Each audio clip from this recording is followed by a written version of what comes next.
Morning, everybody. Okay. Oh, I forgot to switch the game capture around again because I forgot we did not stream on Wednesday. There we go. Come on, OBS. There we go. Welcome, Tamil. Welcome, Lord Brown Bear. Welcome to everybody. Thank you for joining us, and thank you for abiding by the sudden schedule shift that happened on Wednesday. I apologize for that as well. Let's just go ahead and dive right back into Pillars of Eternity 2.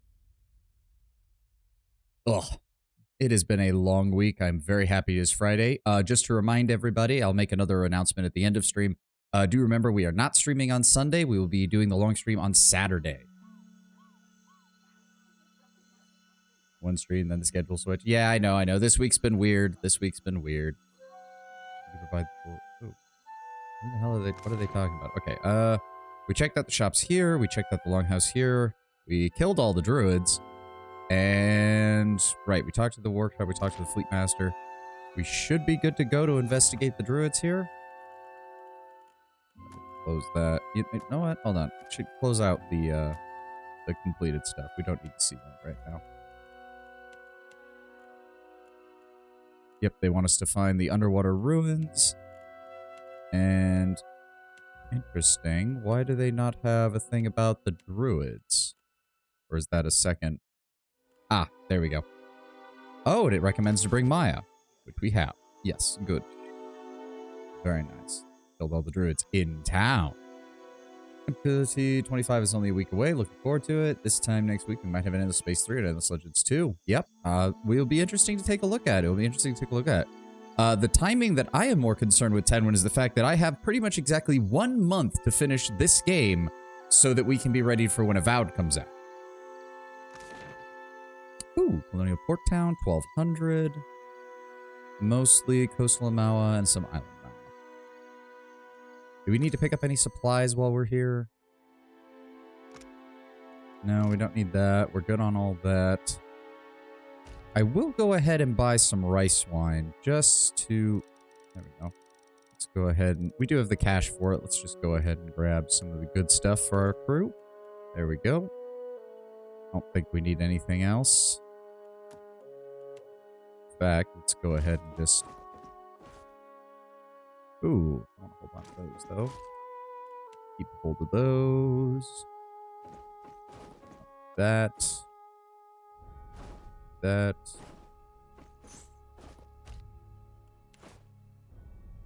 Clothing. Sell any of that. Don't need to sell any of that. Oh, books. Books. Sell off the books. There we go. Alright, there we go. Let's go ahead. Oh, good. That makes us a nice solid amount of money. We're getting there. We're getting there. We might soon be able to upgrade to the final level of ship if I feel like wasting all of my money. You can beat this game before Avowed releases. If we do, I'll do some smaller games on stream in between until we get there. But yes, I do think we should be able to. All right, let's leave on foot. Oh, what the? Who was talking?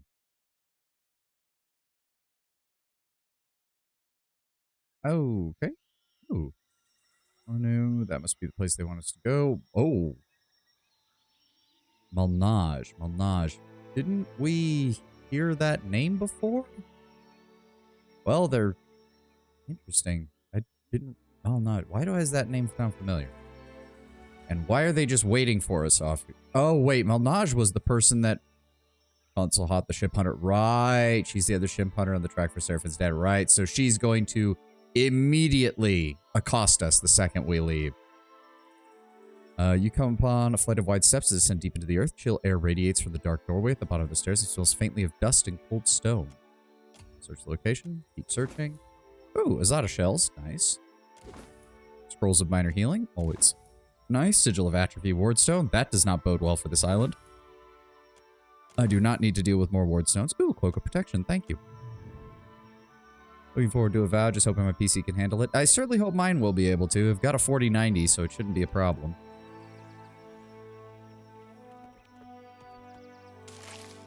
Ooh, rocky pot. Interesting. The Bent Branch Bog. Please do not be as bad as the druids in the first game. I don't need this. I don't need to deal with an entire combat area built around druids. Oh, well, found out what happened to the Rautayan scouts. Especially with, yeah, they had basic equipment. Jesus Christ, you sent these guys to die. I'll take care of this. Bathed by shadows. Oh. Uh-oh. Rise. Protect the bog. Well, we're obviously not going that direction.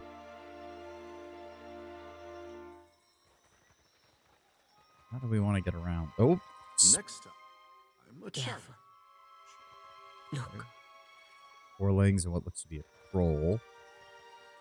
Can we cross? Oh, okay. We can cross here.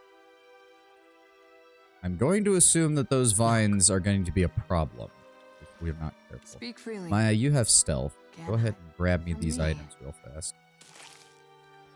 Oh, that's a lot. That's a lot. I'm Let's try going this Can way. do.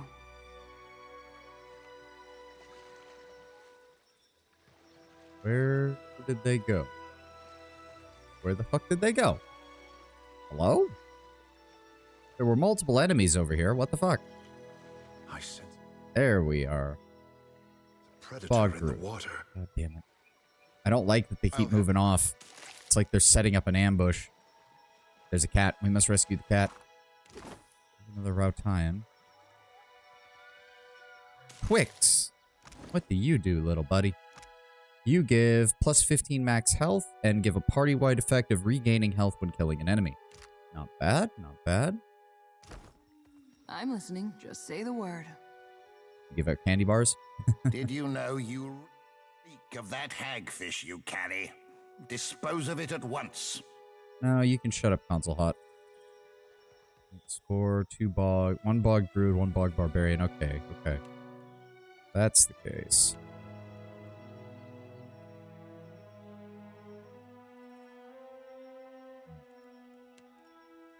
Okay, who? Give me Frost, Hazard AoE. We could do that. Start us off strong and lay it out right there. That'll also hit the dank spore, and it'll force them to confront us there. So lay it right on top of them. Pallegina, get ready to move forward. Athek, worth and rough.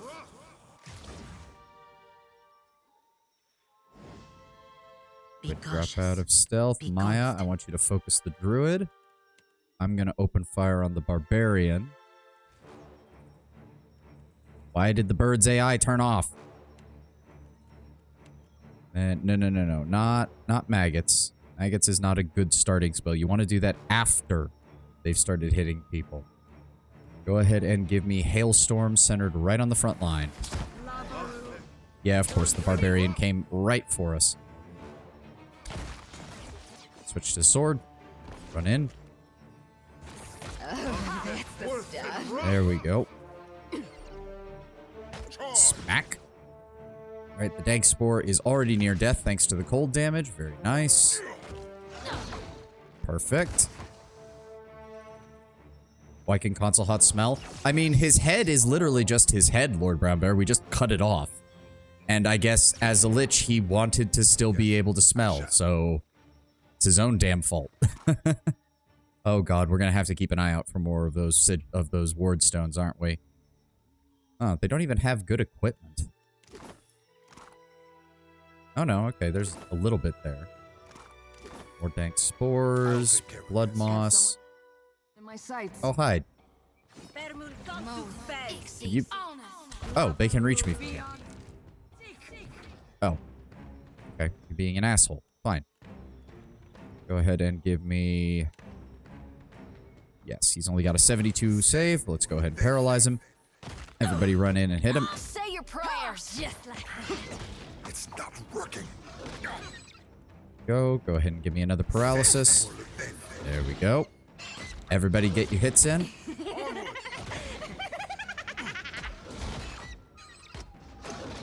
Oh, he's immune to pierce damage. How did I miss that?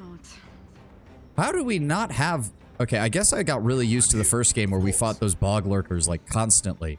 Because I was like, how the fuck have we not already gotten the maximum EXP for those things yet? But apparently we have not. Bathed by shadows. Yes, yes, yes. You want to be creepy and mysterious, Jody. I know. Oh, wait. Grab those. Yeah. Cradle. Another Rautine scout. Eothas will take what remains of your soul. Hey. Console Hot, if I happen to be in combat when that happens with Eothas while you're standing near me, how well do you think you're going to fare next to the god that can suck people's souls out of their bodies, huh? Predator in the Seriously. water. Do you really want to try me on this? I'll handle this. Now I'm going to keep Console Hot equipped just so we can take him into the final battle, and maybe... Why is the bear cub... Oh, we can pick up the bear cub as a pet. Pick up the bear cub as pet. No, come back. Yes, we have found bear cub.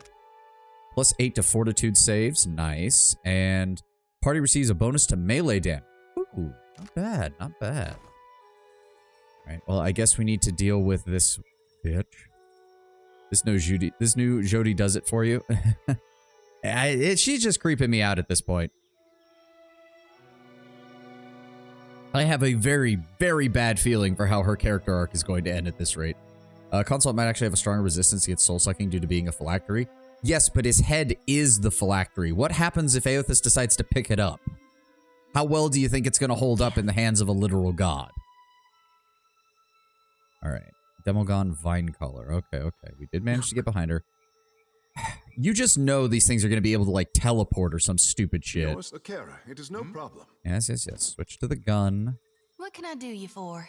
Ishi, you move forward. saying? Maya, you get ready. I want you to double shoot her. And then I'm also going to double shoot her.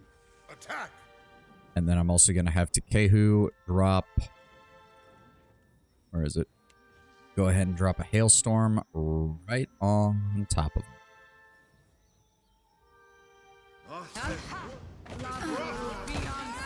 Oh, that was beautiful. Oh, they have a ranged attack. That's why. That's fine. Alright, go ahead and engage. Jody, if you'd be so kind. These things are vines, so yes, they should be weak to fire damage. That is a regular AoE. No, no, no. Not defensive spells. I don't need defensive spells. Don't you have... I thought you had a... Oh, that'll have to do. Pillar of Holy Fire. Go ahead and just cast that right there. Oh, this is going to be a lot of shit. This is going to be a lot of shit. Takehu, give me... Ooh, dear. Nope, that has to get closer. Give me Ocean's Burst. Oh, wow. Centered on the whole group there. I'm going to go ahead and immobilize the vast majority of them. You just keep firing. Jody, start dropping the fire damage, please, if you would. There we go. Good damage. I wish I had the bounce spell on her, unfortunately, but I do not. Oh, Symbol of Eothas. Oh, of course. Yes, let's go ahead and use that right here on the front lines. Can we get pretty much all of them? Yep. What is that? Perception, right? Yes. Are they immune to perception? They are not. Okay, let's go ahead and blind them all.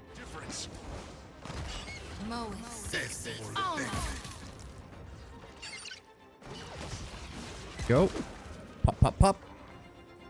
Oh, Jody did good with that Symbol of Eothas. Nicely done. Yes? Indeed. Nicely done, Jody. I'll take Another ward stone. Oh, dear lord. This place is going to be crawling with this shit eventually, isn't it? I am very concerned. I think Jody knows at least one bounce spell. Yeah, no. How Console Hut would have responded to Draco Lich? Probably desperately hoping that it would kill me. That's probably his only response. Alright. Assuming we have to head over this... Oh! Oh! It's a bunch of godlikes. You find 4 godlike druids waiting for you in the clearing. The Death and Moon godlike whisper to one another, their gaze is occasionally falling upon you. The Nature godlike sways slightly on her feet, her eyes half closed, while the fire godlike balls his fists at his sides and grits his teeth. Your every step fouls the ground. Why do you pollute this sacred place? I've come to end the conflict between you and the Royal Deadfire Company. The Rawatayan invaders trespassed upon our sacred ground and ignored our overtures. The fault for this conflict lies not with us. The flame of summer's hair burns briefly brighter. Autumn gently calms her fiery counterpart. Why should we believe you are any different? Your disagreement with the company endangers the island and the people on both sides. I'm merely attempting to make peace. Eloquent though your words may be, they will build no peace between us and the invaders. They or we must leave this island, and we shall not be moved. Wait, is that saying that you need an 18 on the skill for it to pass? Or that, no, 13 self plus 5 party assist. Okay, I was misreading that. I was like, what the fuck? There will be no peace between us and the invaders. They or we must leave this island. Leave this place, Watcher, and do not return lest you wish to meet an early end. Really? Really? There's no...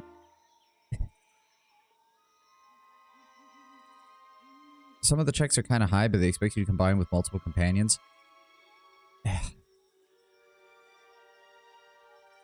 Kind of aggravating. Like,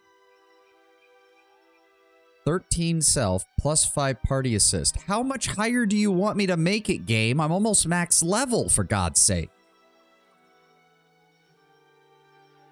Can we look around? Time to gawk has passed.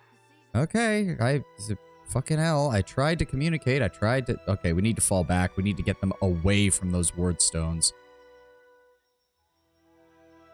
No, you cleared it. You just can't convince peace. Wow, so what was the fucking point of that, assholes? Okay, oh dear. Wait. Of course. Okay, so I guess we get to pick our battle here, shall we say. We've got a total of 6 enemies. The Druids of Winter, Autumn, Summer, and Spring. We've got another Druid over here. We've got a Barbarian over here. And these are the main problems. A Sigil of Pain and a Sigil of Nightmares. Storm of Holy Fire on their location. That is a good idea. Oh. I feel like they reduced Storm of Holy Fire's area. I feel like it was way bigger in the first game. Okay, hold on.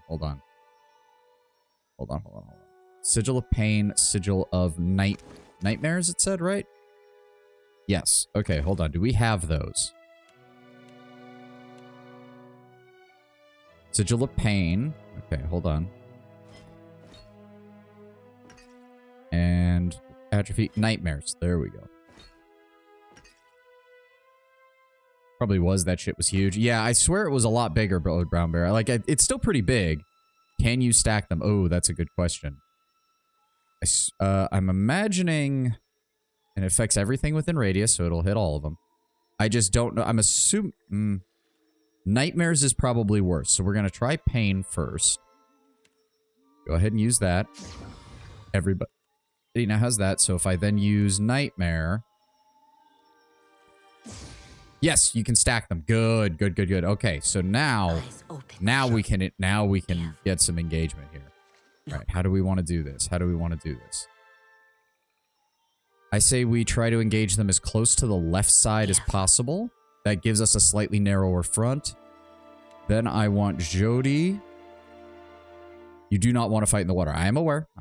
It leads to problems. I want you to drop it right there. To Kehu, I want you to drop your AoE spell. Give me the hailstorm. Right here. Maya, go ahead and give me a dual shot on the Druid of Spring. If anyone is going to be a healer, it's going to be the Druid of Spring. I'm going to start us off with a paralyzation on the Druid of Summer. So I'm casting, you're casting. That just leaves Pallegina to move up.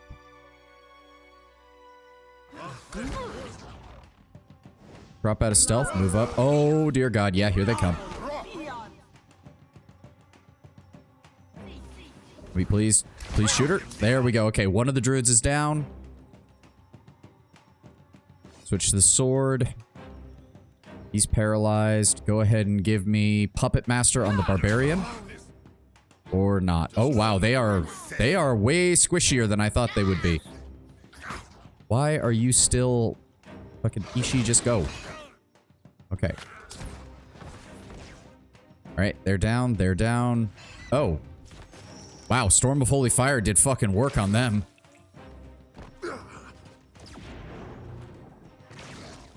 Alright. You're significantly over-leveled. I didn't know that. Ooh, wait, what was that? Ooh, Jade Tiger. Summons an Elder Tiger. Can only be used 5 times. Ugh. Ooh, Saint Omaku's Mercy. Can't be used in melee, obviously. Superb. Heavy draw. Lower action speed, but increased damage. Increases with survival skill. +1 penetration. Not bad. Galawain's Favor. Restores 10 health nearby allies upon scoring a kill. Increases with religion skill. Okay, so basically, if you wanted Jody to be a ranged character, this would be what you'd use.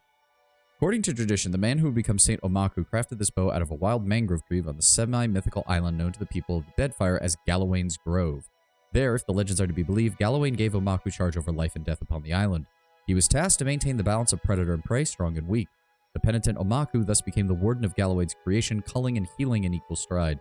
He spent the long days of his life in service to the sanctity of the hunt. So Galawain's Favor, which restores health, can also grant Sacrifice of Saints, which is once per rest. Take 20 raw damage while the target receives health. Health given increases with religion skill of the wielder. Okay. Once per rest seems really stupid for that, but okay. Saint's Grace is 15% action speed, increases as health is lost. Very nice. Oh wait, is that an aura? Oh, that is. Channels the Merciful Sacrifice of Saint Omaku. Aura increases nearby allies' action speed. Bonus increases as the wielder loses health. Very strange for that to be on a ranged bow. Or if you make a priest/druid in favor of Galawain. Yeah, true. Heavy draw can become decisive shots. 20% minus action speed. Plus 10% damage, plus 2 penetration. Okay. Or Galawain's Harry. 50% chance to recover immediately upon scoring a crit. Oh, this is also good for any crit build bow. Because that actually would give you a good chance of firing twice fairly consistently. Alright. Why am I still taking... Oh, Spreading Plague is still running its course. That's why. Let's go ahead and pick up the Rahi Pods. Let's go ahead and pick... Ooh. Exceptional Crossbow. I'll take that. Okay, are we done with the effects? Please. Druid Circle. Yep. Appears we're done. Significantly fewer druids than the first game. And thank God for that. Galawain can suck my dick as far as I'm concerned. I killed enough. I had to fight enough druids in the first game. Thank you very much. Significantly fewer. That is an understatement. Well, I honestly expected there to be more to this island, but I guess not.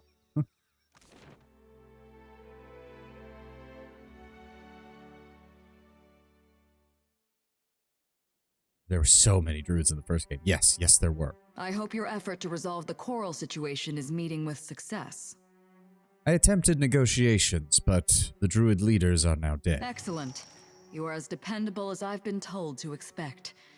Now we can begin logging in earnest. You didn't hear the perfect cell theme play when you left the DLC area?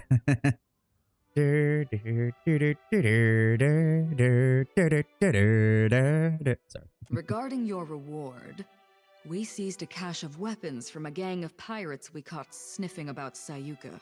Of course, we only use regulation weaponry here, so I'd appreciate it if you'd take these off my hands before one of my engineers does something foolish with them. Stated, if you have the right skills, you can actually agree to help the druids and purge the Rautaians, which you did on your Hawata Sympathizer. Interesting. What skills do you need? Like, do you just need even more diplomacy, or do you need to pick the right dialogue options?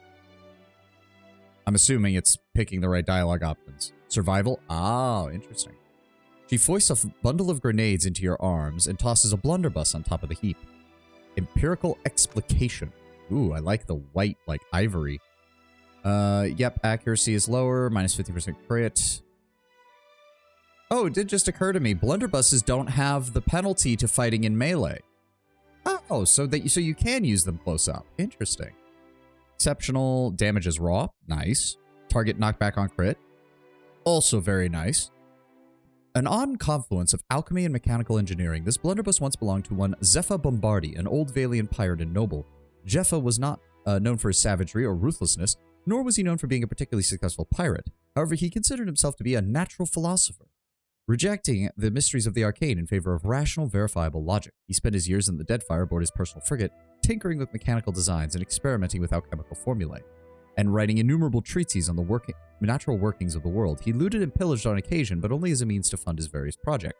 Piracy, even half-hearted piracy, was a dangerous side profession, however, and Jeffa had no illusions about it. This weapon served him well throughout the years, and he never stopped fiddling with the design. As his mastery of alchemy and engineering improved, so did his favorite weapon. Bombardi, yeah. Oh, I can't look at the enchantments You just yet. found me with a rare spare moment. Well, there's nothing else I can do with you there, so let me at least take a look at this. Master of Repulsion is the knockback on crit. Chance to knock target prone on scoring a crit. Nice, so he can do both. And plus 15% damage is crush. Reach the part in Gotrek and Felix where Skaven Gunner Runner infiltrated a costume ball and just blended in with the drunken crowd as his own rat self. The nobles were so drunk. I vaguely remember that happening, Lord Bramber. It has been a while since I've read the Gotrek and Felix novels. Plus 1 penetration and 15% damage is slash. Nice. Full choke, minus 10 accuracy, plus 50% range. That's not how a choke works on a shotgun, but okay. Open choke, 25%, minus 25% range and 15% damage. That is how that one would work, though. Okay, so that went surprisingly quickly. I guess that's what I get for having done the DLC, is now I'm completely out of the loop as far as how quickly I'm supposed to go through some of these areas. Alright. See, we've invented this thing called slugs. Unfortunately, that flies in the face of the very existence of a blunderbuss with the way they were designed. So all we've got to do is do the mission for their workshop crew, and that's about it. Yeah, okay. Which means we get to deal with the ship hunter.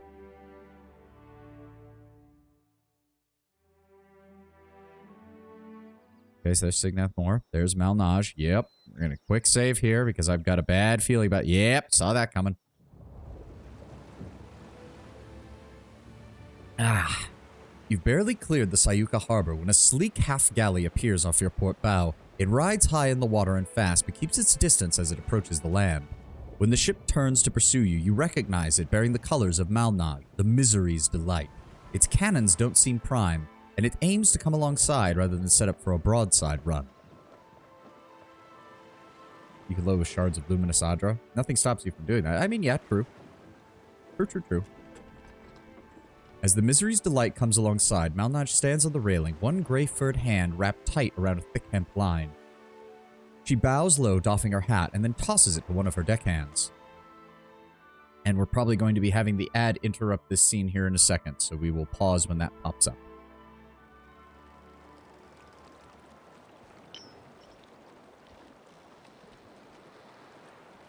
Funny seeing you here, Captain. Especially since we've tracked Romaro to this very rock. Ain't trying to steal the bounty, are you? And there's the ad.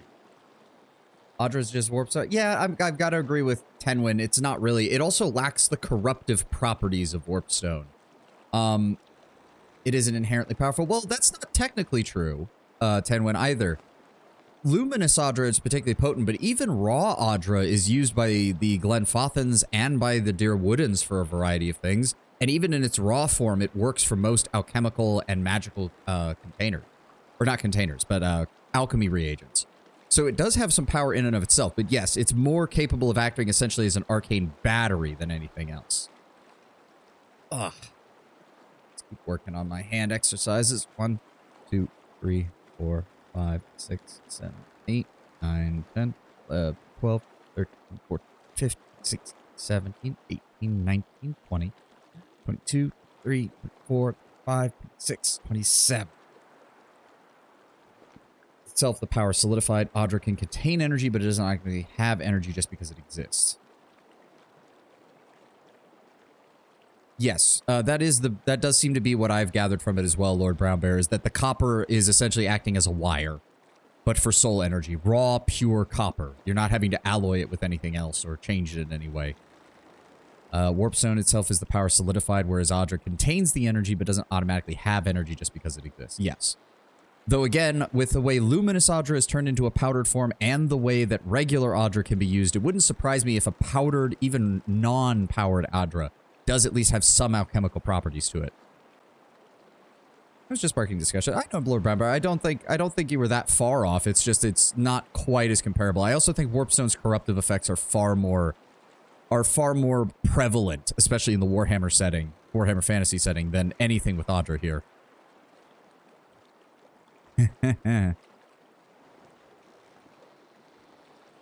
You know my relationship to the captains of the Consuelo. Do you really want to test me? Malnage's lip twists above her pointed teeth, twitching. She bends forward slightly like she might leap upon you, but then straightens, and finally shrugs.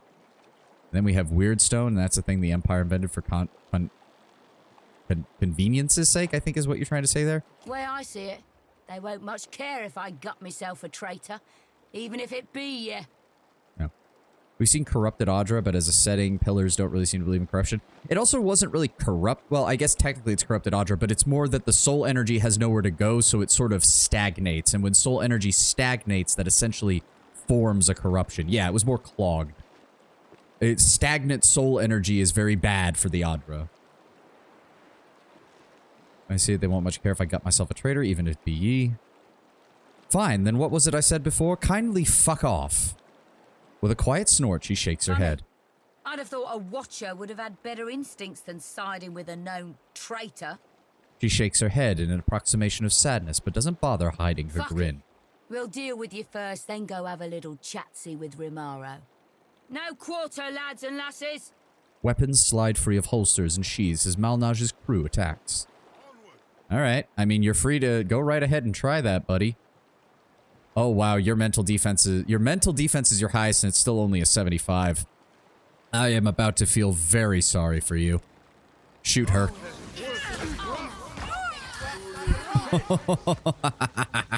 And then the second shot, and they're dead. Oh, this poor bastard. Get wrecked. Oh, I have to actually pick up their gear, unlike the other fights on the open sea. Fine mail armor, exceptional blunderbusses. Really, no unique on her. That's kind of a shame. I would have expected something. Ooh, a Principe Paladin. Right, they do have those. I keep forgetting that. And what do we have here? And a Principe Chanter. Oh, I'm glad we shot him first then. Alright. Look at you and my instincts say hapless rabbit. That would be a bit racist there, Lord Brownbear. Would have thought a mind reader would have a better understanding of the difference in this battle. You'd think so, but she is a pirate first and a mind reader second. Okay, so we have to deal with Signath Moore. A lot of named characters around here. I have noticed since we blew up Crookspur, I don't see any Crookspur captains on here, which, we might have just lost access to our easiest way of making money in this place, unfortunately. I kind of wish I'd farmed their captains a bit more before this had kept going, but oh well.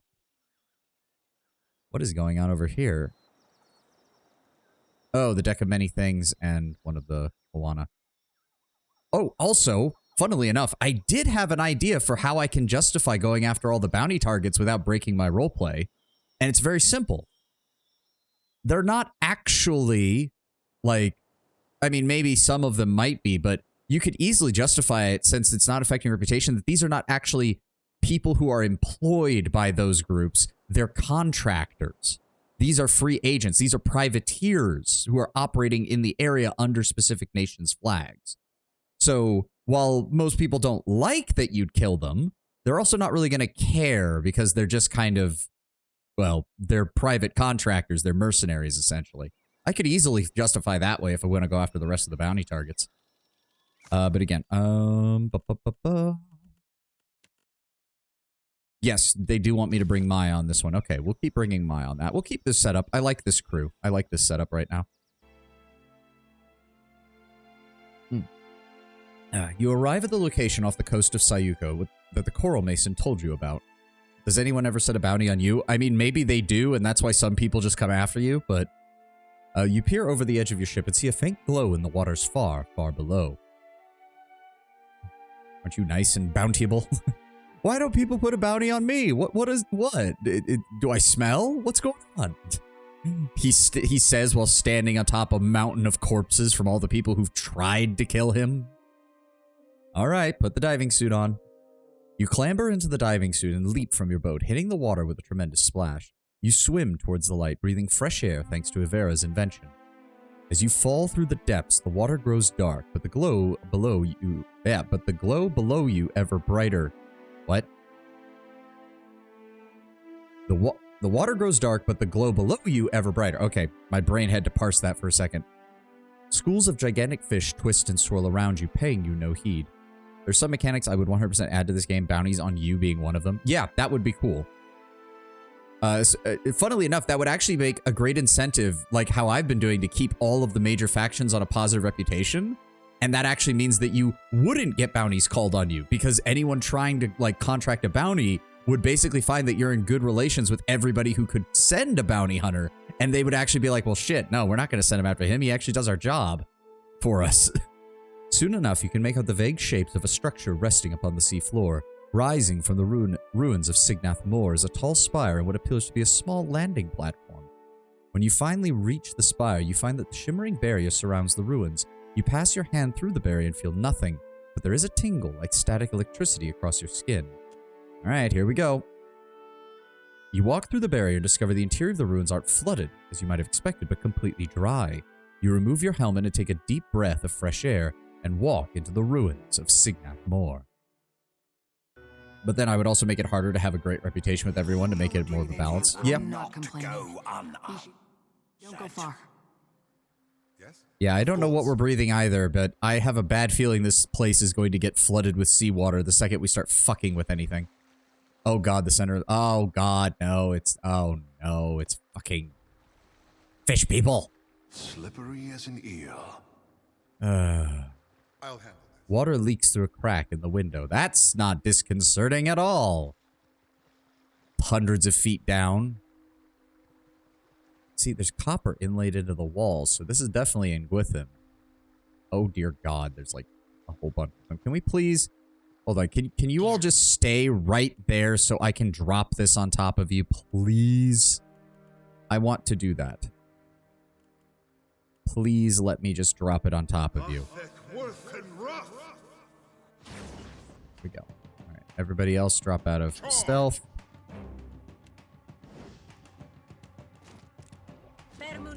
Oh, they're slowed by the water too. Oh, that makes things a little bit easier. No, kill the Lagufeth with the blow darts.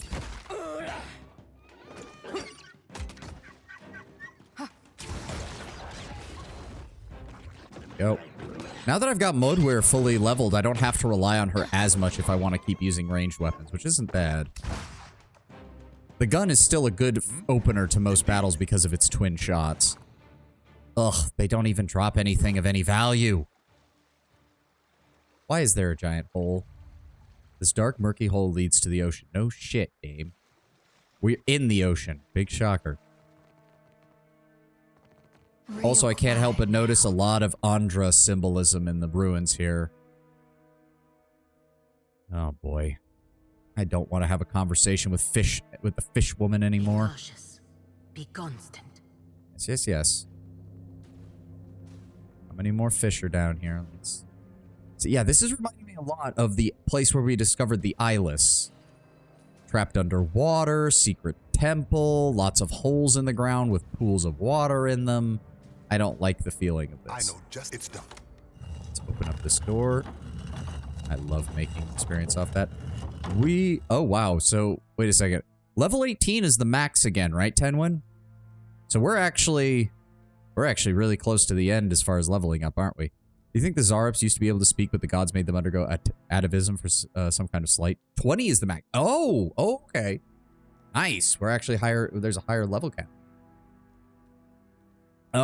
Actually, Lord Brown Bear, the theory that I was putting out a while ago, I don't know if you were here for that, is that rather, it's that the Zarops weren't part of, like, the unified Ingwithan culture, so, like, the ogres and others, they were left behind.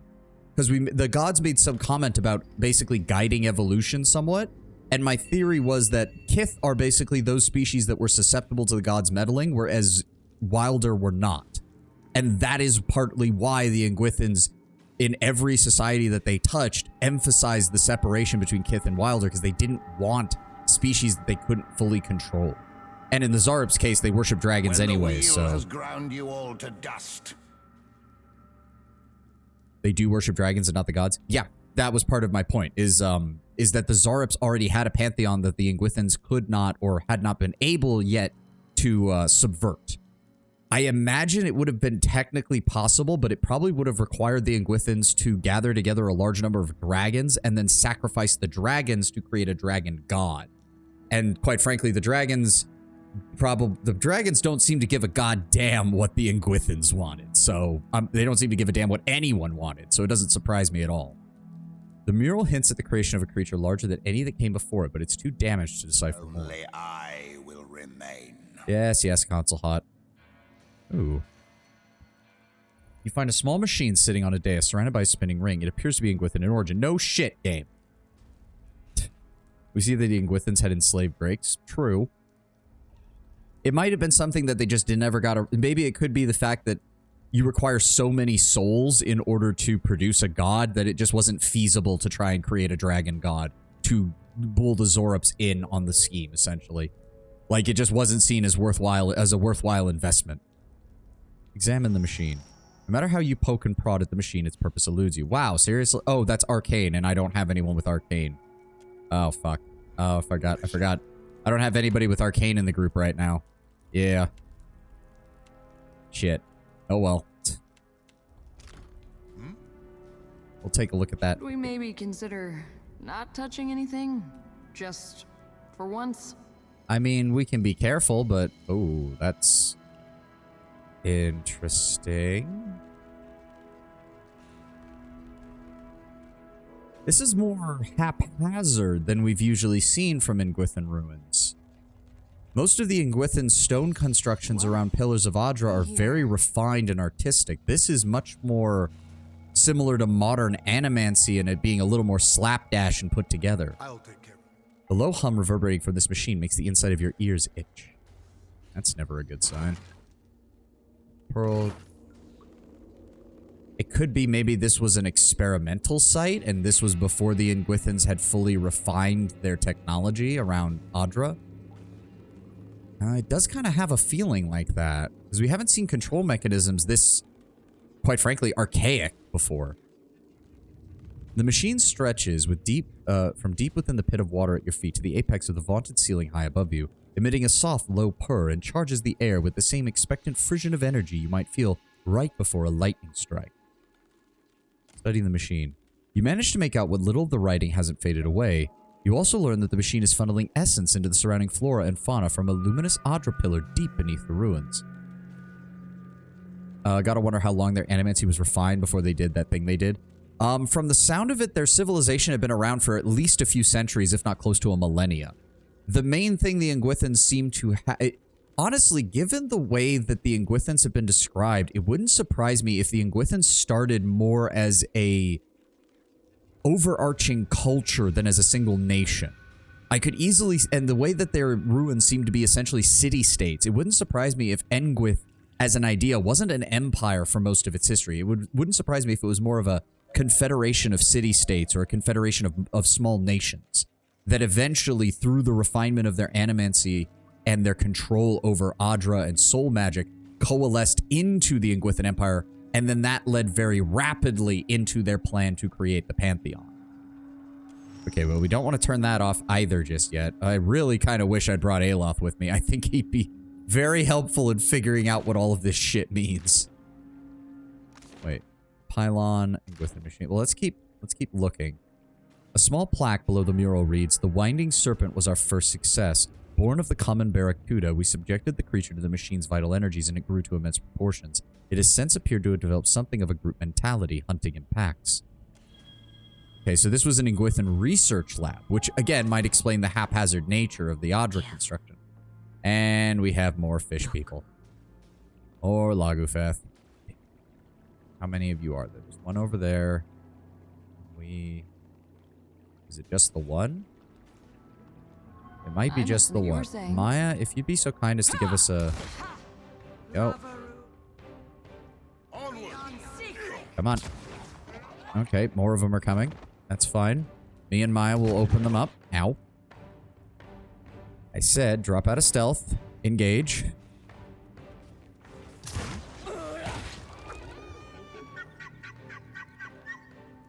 That was an interesting sound. Oh, shit. They're behind us.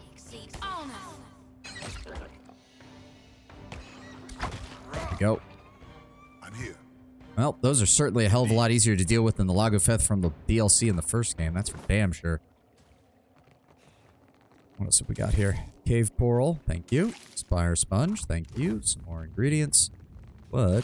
Ooh. Swordfish. Ooh, that's good. Swordfish is good.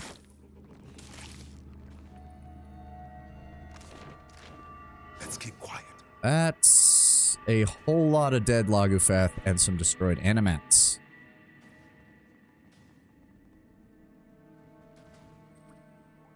Oh. Oh. The wall before you is decorated by an intricately painted mural depicting 4 sea creatures of legend. The mural features the Kraken, a shark covered in wicked barbs, an enormous whale, and a knot of 3 serpents with the heads of barracuda. The images are offset somewhat from their frames, as if they could be pressed. Yeah, Lagufeth is easier to handle when they don't cause instant death. Yeah, when they're not all equipped with fucking blow darts that deal massive fucking damage out of nowhere. Okay, so that first mural said that the barracuda were the first experiment, but we don't know the rest yet, so we need to look around for some more data to see what else we can find around here. So the barracuda were the first. There's another door down here and another door down here. Let's see what else we can find first. Easy now. Let's go into stealth. Aha, here's the whale. I'll handle this. The plaque near the mural reads, "The Leviathan was a folly born of purest hubris. After our experience with the barbed Ravager, we decided to test the limits of the machine's growth capabilities. We entrapped a pod of blue whales and subjected them to the machine for months on end. Only a few of the creatures survived, but those that did, they could not be contained." Ooh. That's an ominous phrase to say for it. So the machine makes things it interacts with bigger. Hey there, bring me Mirka's ass. Jesus Christ. The funny thing is, you mentioned Adair, and all I can think of Adair in this place is Adair going, so wait, I could make fluffy animals giant fluffy animals? That would be what Adair has almost the simplicity of Samwise from Lord of the Rings, where it's like the ring trying to tempt Samwise. I will give you a garden. I have never seen anyone brood as forcefully as your bird. Shut up, Console Hot. You're interrupting my fucking moment. But like the way in Lord of the Rings, where the ring tries to tempt Sam, and the only thing it can come up with is a garden so large that it covers the earth, and Sam's reaction is just, I wouldn't be able to garden that. That sounds like way too much fucking work. Adair with this machine is just like, I could turn small fluffy animals into giant fluffy animals. That, like, all the power of the gods at his fingertips, and what does Adair do with it? He uses it to make a fucking petting zoo. Wouldn't surprise me. When he says bird woman, does he mean Palagina or Maya? Considering it says, seen anyone brood as forcefully, I'm assuming he's talking about Palagine. I really wish that I had brought fucking Aloth with me. God damn it. It is an Ingwithan ruin. I really should have brought Aloth instead of Takehu. Son of a bitch. Slippery as an eel. All right, let's check out. Oh, fuck. Soul in the darkness, one ready for reaping. Well, hold on. Back up a little. Well, this is a great place to set up a choke point, so just go ahead and throw that out on them, would you please?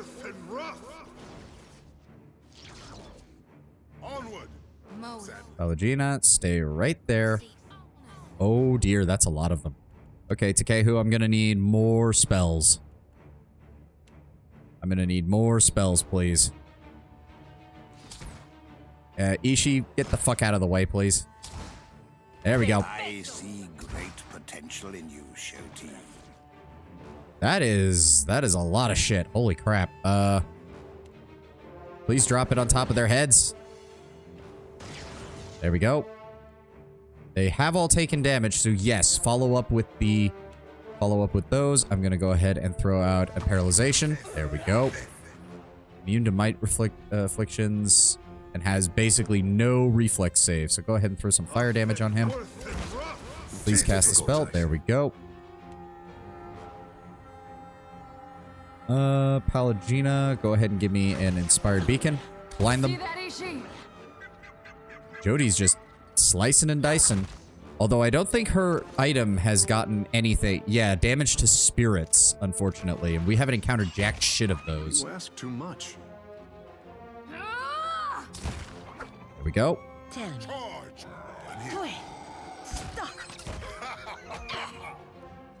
Wow, you are just not taking damage. Go ahead and paralyze him. Can you please move up and shoot? Too difficult, I say. Oh, fine. Then switch to a ranged weapon. There we go. See the comparison to Samwise, but Air can have a touch of a bloodthirst when pushed. Oh, absolutely. But so did Sam. I mean, don't forget, when Sam thought that Frodo was captured in Sirathungol, he fucking killed several orcs. Like, most of them had already killed each other, which made things easy, but still. Wow. We passed a perception check to find a regular fucking pistol. Thanks, game. Plaque before the Moral is in remarkable condition. It reads, "The Kraken is a beast like none other. By applying the manipulation techniques we refined through our work on the Leviathan, we increased both the size and intelligence of the common octopus, and they have since proved themselves to be ferocious hunters. There was one unfortunate side effect, however. They also became quite territorial." Good to know that the Ingwithans can be just as dumb as any mad scientist in any other setting. Ooh, underwater dungeon key. Despite untold exposure to salt and sea, this metal key shows no sign of rust or corrosion.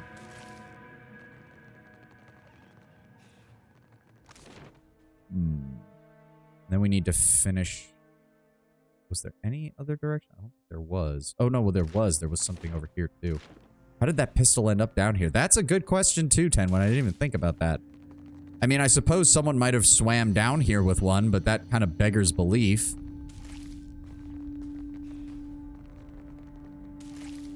Sometimes game developers forget that they need to oh, for fuck's sake.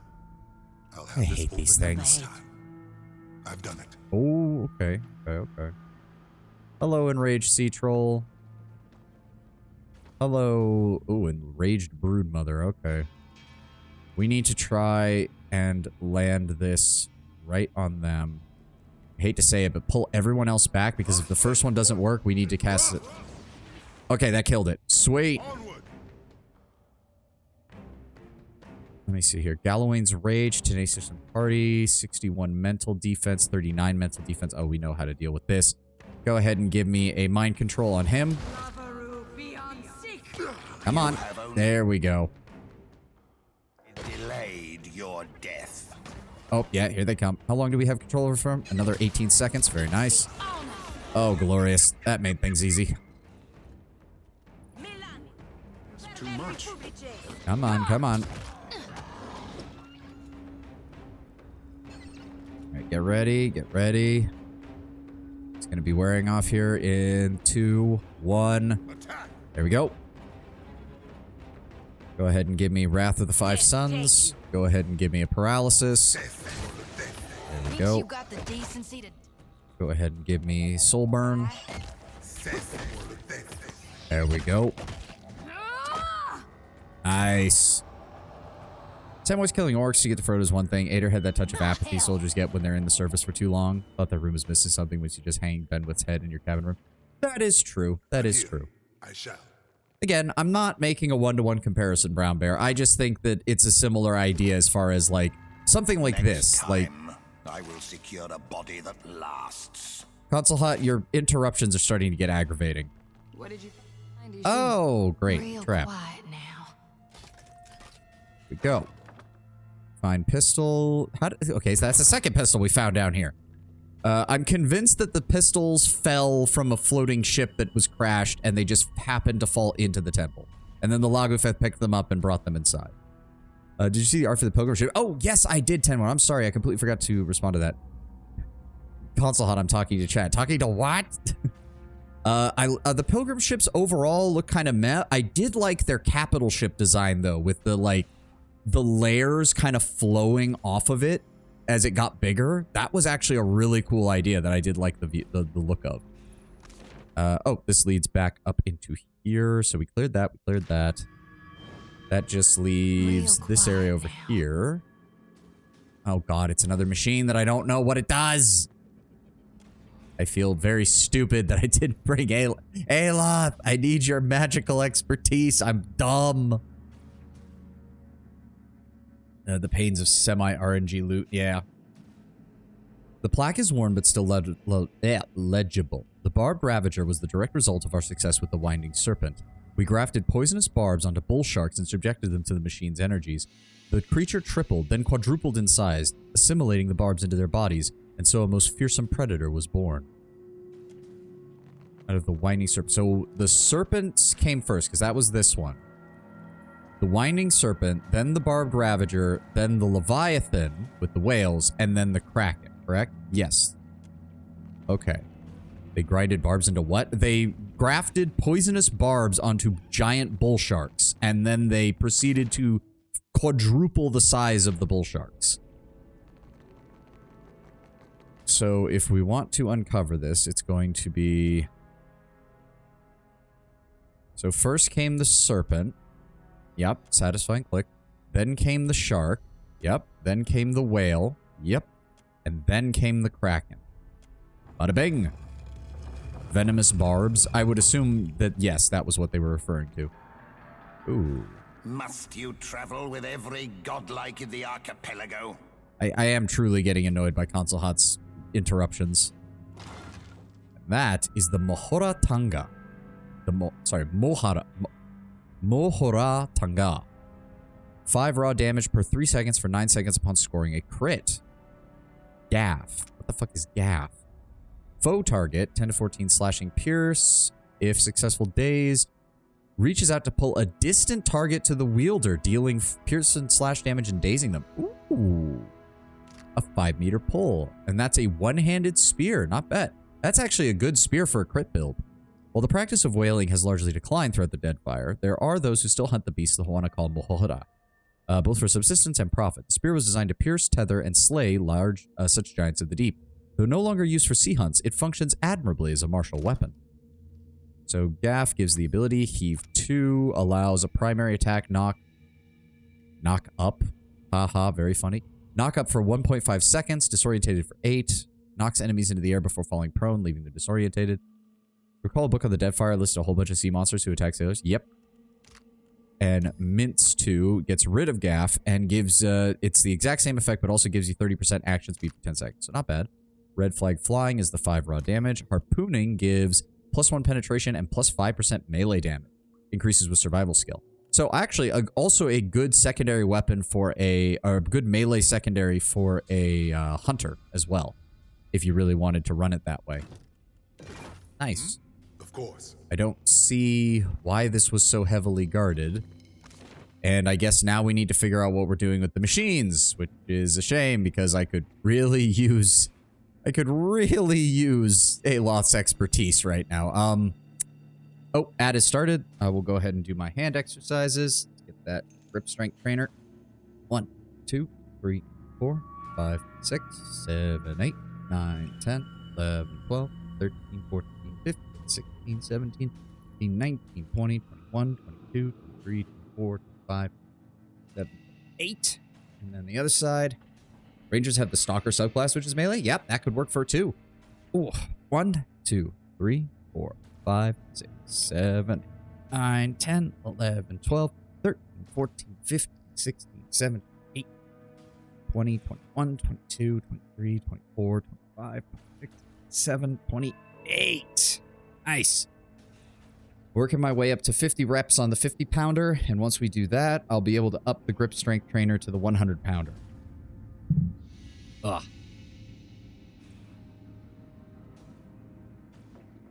Ugh. Very nice. Very nice. All right, Ad, finish up. Who has the highest arcade now that I think about it? I think it's Takehu, but he only has like a 3.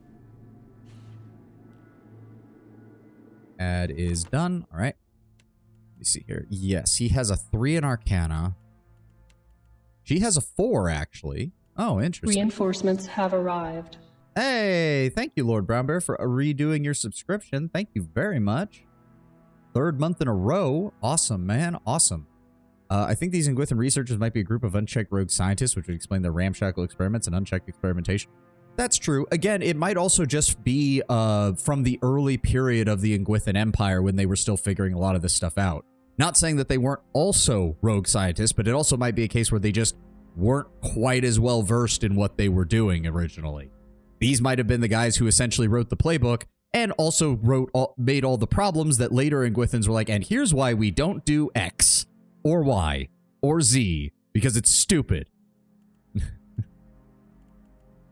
But yes, surprisingly, Pallegina actually has the highest, thanks to being a paladin. Interesting. Do we have... Huh. Hold on, let me see here. Do we have anything that boosts Arcana? I don't think we have any equipment that does that, but I can check. Sprinter's Veil, no. Intellect, Power Surge, Fortitude, Max Health, Resolve, Intellect, Press Affliction, Bluff Diplomacy, Resistance to Dexterity, Grants Lesser Lay on Hands, no. And then there is, I know there's an item that does increase Arcane. It's one of the mechanics, Sleight of Hand, Buff, Diplomacy, Intimidate, Streetwise, History, Insight, Metaphysics, Alchemy, and Arcane. Okay, so if I take that, I just need the 1. I wonder if it'll get it just high enough for it to clear the check. That would be nice. So we're going to go ahead and pop that. How long does that last? Why is she using that? Why is she... What? There's no point in using that. Why are you using that? We're not even in combat. How long does that last for? That lasts for 2 minutes. Okay, so we need to move fast. Examine the machine. Ah, perfect. It was just enough. You note the speed of the ring's rotation, the subtle patterns of the machine's humming. After a bit of prodding, the pylon's working makes sense to you. Deactivate the machine. Floating ring grinds to a halt, and the energy it emits winks out of existence. And the barrier in the windows flickers briefly. Small trickles of water begin to flow nearby. Oh boy, that's also shutting down the shield. We need to be careful. Oh god, there's water everywhere. Oh god, it's everywhere. And it's going to do this more... I wonder if more fish made it inside now that we've disabled one. I would suggest you inspect the big chamber.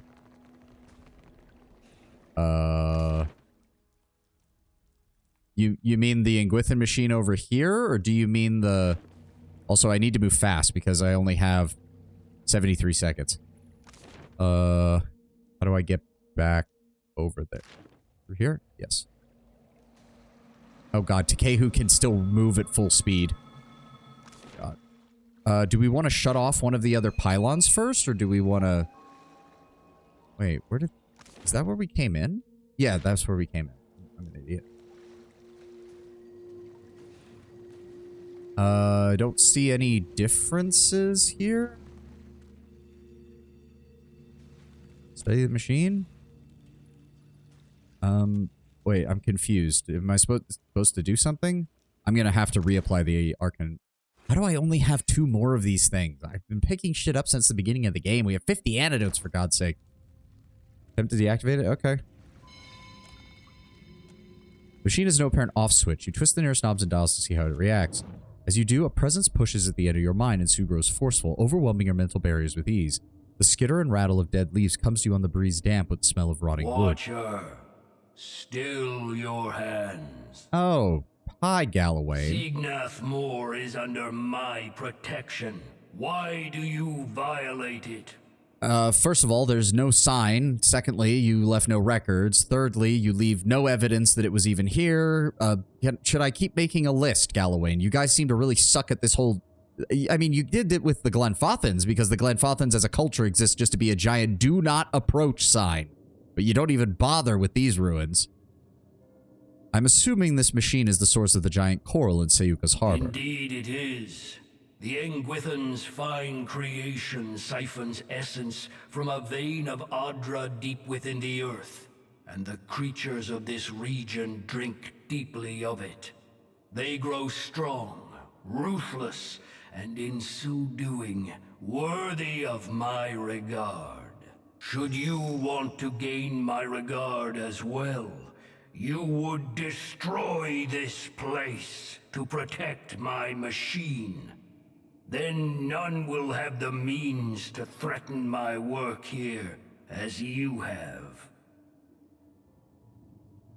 So they want... Wait. Okay, so the Deadfire wants me to destroy the whole thing so that the coral stops growing. Galloway just wants me to flood the place so that nobody can interfere with the machine. Alright, we're gonna need more information. Why should I do as you ask? Because I am your God Watcher. Oh, for fuck's sake. And I reward my loyal followers. You all know that that line doesn't work on me. Why do you keep using it?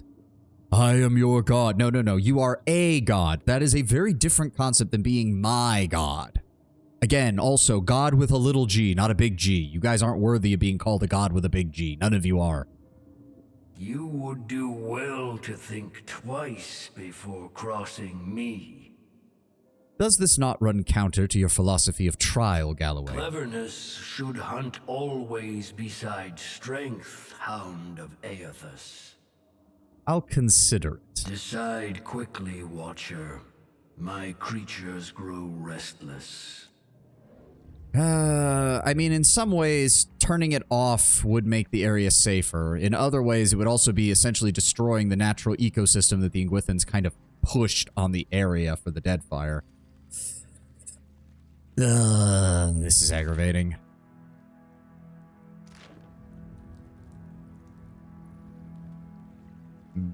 What to do, what to do. I don't want to just destroy those, so we need to figure out what we're doing. What other options do we have? Let me see here. Found the machine as the source of the coral growth. When I attempted to shut it down, Galloway intervened. He asked that I leave the machine alone and said deactivate the pylons that generate the shield protecting Signathmore from the sea. I disabled one of the pylons, which appears to have slightly weakened the protective barrier to remain. So that's our only choice. I'm imagining... this is aggravating. But quite frankly...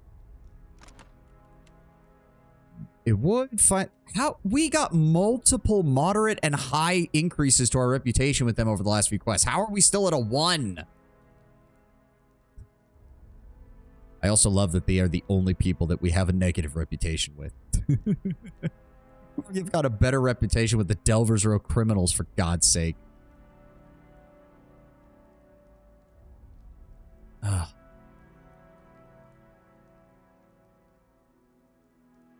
Oh, cool. I didn't notice that we have full diplomatic and honest on that. Very nice. We're a little high on trickery. We're a little high on passionate. Being very careful not to get too much aggression. I don't know. The Engwithans No, the Engwithans made this on their own to fuck with everything here. And now Galloway's acting like, oh, this is the natural order of things. No, the Engwithans made this totally artificially, and the people of the Deadfire have suffered for it for thousands of years because of you. Fuck you. Have you seen reason at last? Deactivate the machine. The god Galloway cries out, but he cannot stop you. Yeah, I've noticed that. You can't do jack shit, can ya? You tear the control panel from the machine and toss the apparatus to the ground. Sparks fly and thick smoke billows. The humming shudders to a stop, and the machine's rings tumble to the floor. This defiance will be your last. Yeah, sure, Galloway. Back it up with something, why don't ya?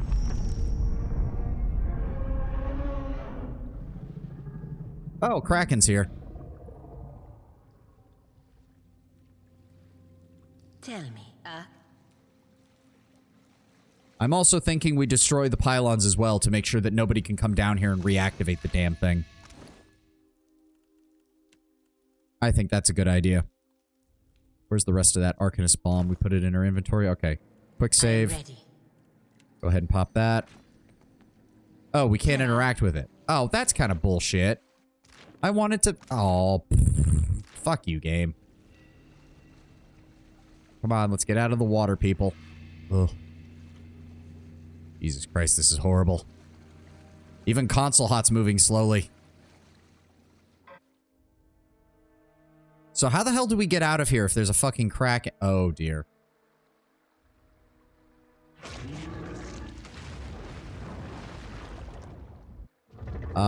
So I say again, how do we get out of here? How do I even fight him? There's not even ground to... The bigger they are, the harder they fall. I tend to agree with you in sentiment, Jody, but that is... Oh. Ever wonder what happened to your old pets, Watcher?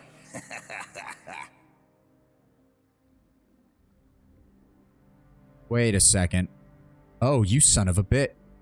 Can I feed Console Hot to the pet crusher in Archimir's laboratory? We're gonna go check that out after this. Roughly the same level as it was in the first game. Yeah. I really... Please tell me they toned down these stupid tentacles and they're not just gonna be spam casting what is essentially a high-level druid spell for every attack. Because that was kinda bullshit. I should not have destroyed that first pylon, shouldn't I? Because this would probably not be as flooded if I hadn't done that. Oh, this is gonna be aggravating. I plead, don't do that. Console Hut has great stuff in the DLCs. Tenwin, I will not do it now. I make no promises once the DLCs are done.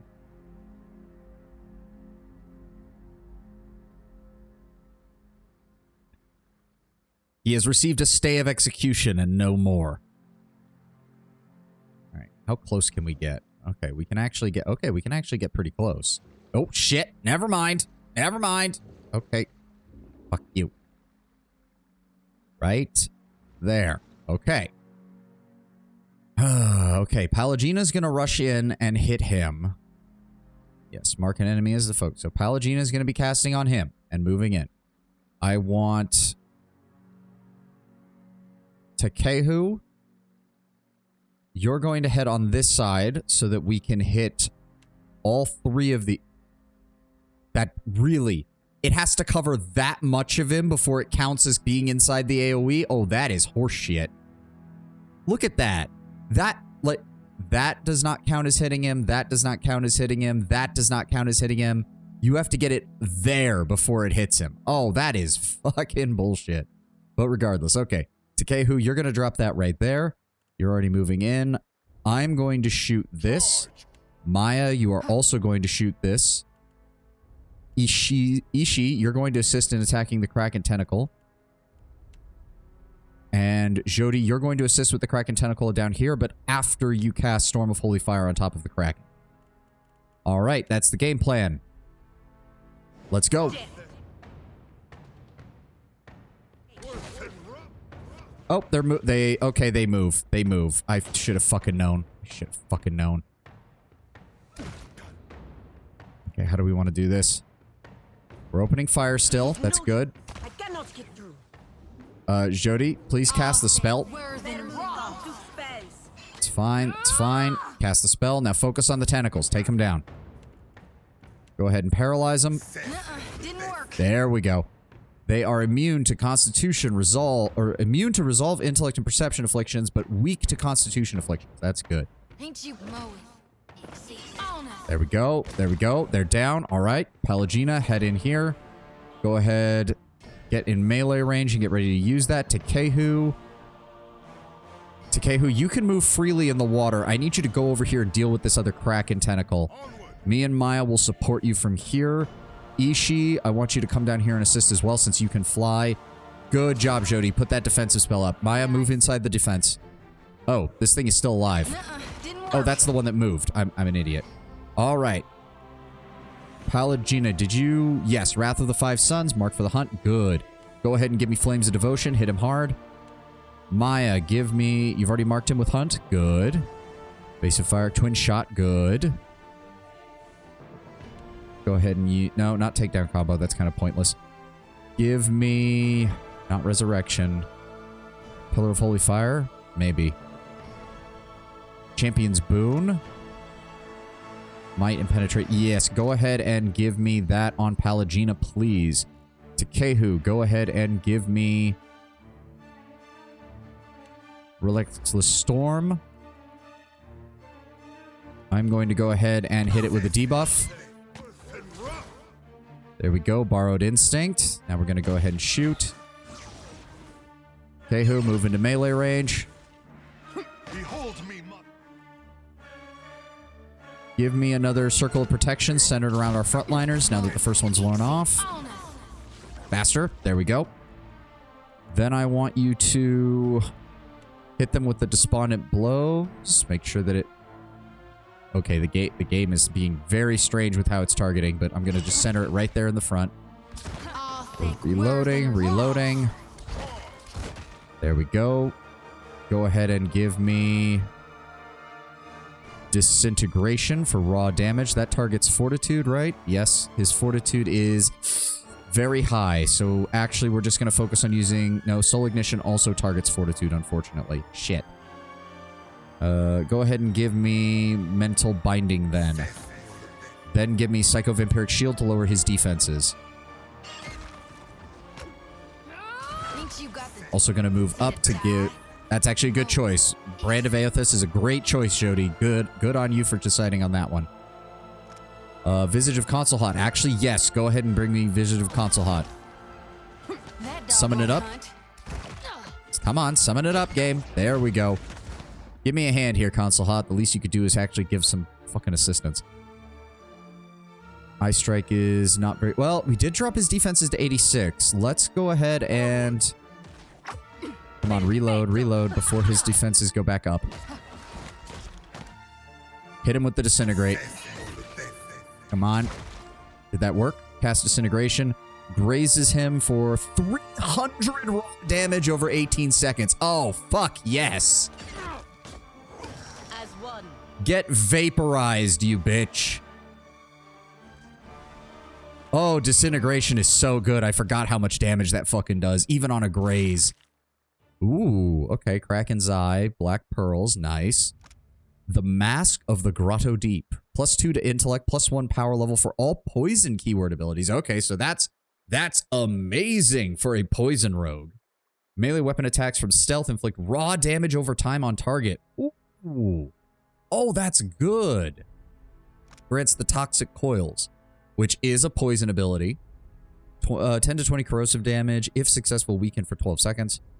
Teleport to an enemy, release a cloud of toxic poison that weakens anyone in the area. Ooh, that's very nice. The +2 to intellect. Oh, that's actually really good. The Naga assassin Brisus crafted this gruesome mask from the head of the first heretic he slew on behalf of the high shamans of the Grotto Deep.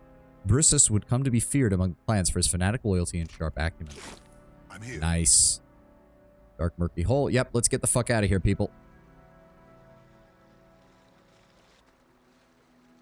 Oh, I forgot how good Disintegration can be. Yep. And that was... Yeah, I take a minor damage penalty from the Cypher power level due to the fucking being an Ascendant. It wants me to have max focus, which is actually kind of hard to do now because we require 245 focus to hit our max. You don your cumbersome diving suit and head out of the ruins. As you pass through the ruin's shimmering protective field, you feel the press of the sea against your chest. The intense pressure at this depth makes swimming a taxing enterprise, and you struggle to make your way back to the surface. As you breach the water, your crew hurries to haul you back onto the deck.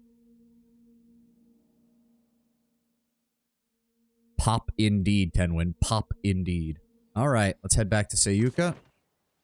Fleet Master's office. It was the Fleet Master who asked us about to do this, right? Or it was the engineer. One or the other. I hope your effort to resolve the coral situation is meeting with success. I dealt with the magical disturbance at the root of your coral problem. You've brightened my day considerably. We should have the port in working order as soon as the remaining coral is cleared. Speaking of Consulhot, did you ever get back to Arkhamir? We have not yet. We should probably do that. Ah, before I forget, Atsura would like to see you at the Brass Citadel. Speak of the devil, I guess we gotta go back to Nekataka. Okaya pauses, her hand outstretched like she means to pull you aside, then reconsiders. With a shake of her head, she Though he continues. appears placid on the surface, Atsura is not a patient man. Oh, believe me, I've kind of gotten that vibe from him. Trust me. Are we now? Yes, we are now at rank 3. Thank God. Also, I can't help it. We are rank 5 with the Hawaiian as a whole, but only rank 3 with Nekataka. We have to get above 3 in order for the fucking, to convince the queen to actually help the people in the gullet. Ugh. Although partly that's because we haven't done the prince's quest yet. He gave us that quest to go to Matario Cozy a long fucking time ago. Leave by sea. Yes, please. Devil indeed. Yep.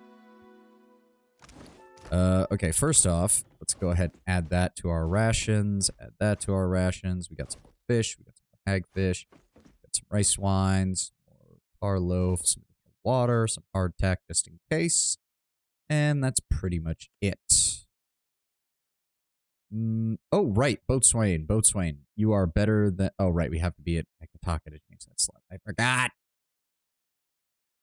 Can I please at least see his... Yes, she's a better boatswain. And that's really the best that we can get there. All right.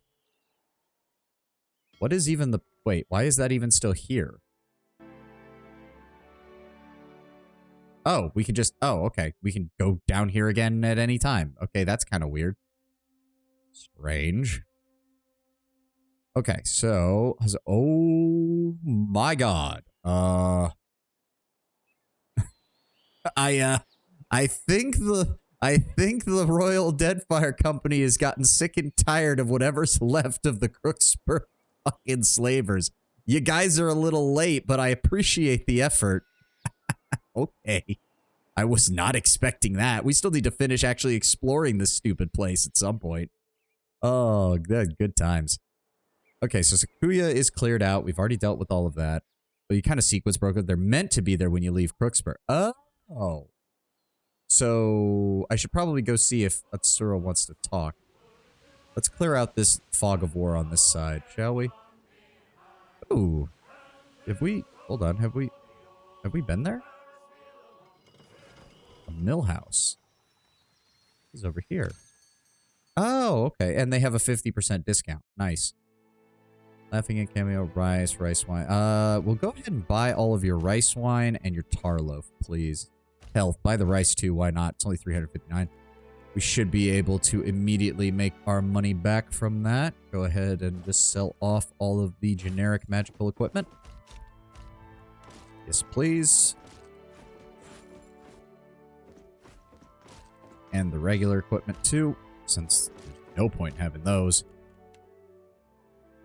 Exceptional robes. Always good to have an extra one of those because it's nice for characters that want to move fast. Padded armor. Sell off all. Nope, wait, that was Seraphin's jacket. Give it back. That's his. I don't want to sell it. Fine leather armor. Raute scale armor. Raute armor. Hide armor. Principal clothing. More robes. Sell off the hats. We picked up some traps, didn't we? Yes, concussive blast trap. Go ahead and give that away. Very nice. Very nice. Nothing else. Nope, nothing else. All right, just another 28,000. Thank you kindly. Oh, doy. Also, put that in the inventory. Put that in the inventory. Put that in the inventory. There we go. Clear that out. All right, good to go. Did they even come to help, or are they just occupying what you cleared for them? I don't know. I just want to get close to see if maybe there's an event that I should have triggered that didn't. Or if they're going to get pissed that I even... Can we... Oh? Crookspur is a sliver of land at your back when you see a fleet approaching. They are Rautine warships bristling with cannons and moving at high speed. They near you, and a familiar figure doffs his cap and raises his voice in greeting. Oh! Watcher, is that really you? Kanarua grins at you with unabashed delight, shouldering past the ship's bewildered captain to lean over the railing of the ship for a better look. Kana! I should have known that I'd find you out here. Anywhere there's anywhere worth seeing, I know you'll turn up. It's your boy. And with my sister. Are you enjoying life as an adventurer, Maya? What would Mother say? Kana shakes his head. She'd say there isn't enough ocean between us yet. What are you doing here, singing the troops to sleep? Why did my ad manager just shut off? What the fuck? Hold on. Give me a second, guys. Why? My ad manager completely just shat the bed and shut off. Like, it's still working on Twitch, but it's now completely... Okay, hold on. Hold the phone. What the fuck? What the hell? Hold on. Close that. Reopen. Ads manager. Restart. Is that correct? Yes. Yes, it is. Okay. It is now updated. We will be seeing an ad. Okay, ad starts in 3 minutes. Okay. Okay. Ooh, sorry. That freaked me the fuck out there for a second. I thought something was horribly wrong. Kana, I'm begging your sister. I will be pleasantly surprised if the game does not give us that option. Maya grins across at him, and Ishiza perches on the rails and lets out a joyful squawk. Oh, they actually do like each other. They just give each other a hard time. Like baby lambs, armed, dangerous, smelly little lambs. Kana waves a hand at Ishi, waggling his fingers. It's good to see you, Kana. I really did miss you, you know, all of our adventures, which is why I knew you weren't dead. The Lord of Kadnua killed. Ha! Nonsense. After what, escaping that collapsing ice cavern? Defeating not 1, but 3 dragons? Thwarting the gods themselves? Kana, I sailed across the world to escape your babble. Maya points at him and lifts her brow in warning. Only for you to be squished by a giant foot. Absurd. That is not how the story goes. Kana folds his arms. Where have you been, anyways? What else? Chronicling everything and anything that happens. They weren't keen on my coming here, but I made quite a fuss. And well, who's going to tell the Emperor's favorite chanter that he can't go off to war? Stick around long enough, and Rautai will run out of parchment. Or, no, that's Maya talking. Stick around long enough, and Rautai will run out of parchment. Brevity, man. Maya chuckles into her hand. Won't the Lore College be surprised to hear your name again? Kana grins toothily. They'll call it contrived, but the truth is sometimes life really is that strange. Do take care of him, Maya. Remember, you're supposed to be the responsible one. Kana wags his finger once more.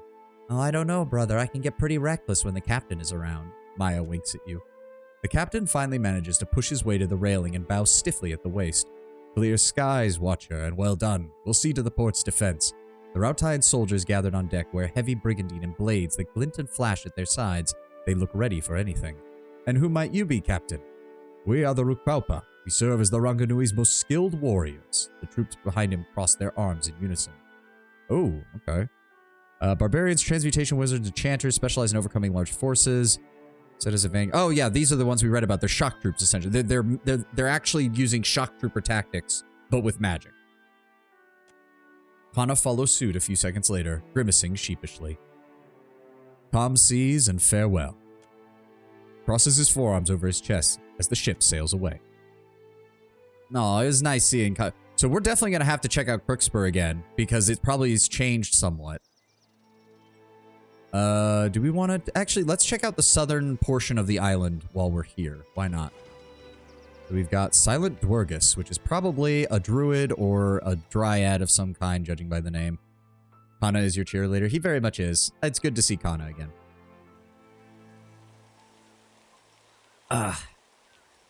Alright, what have we got here?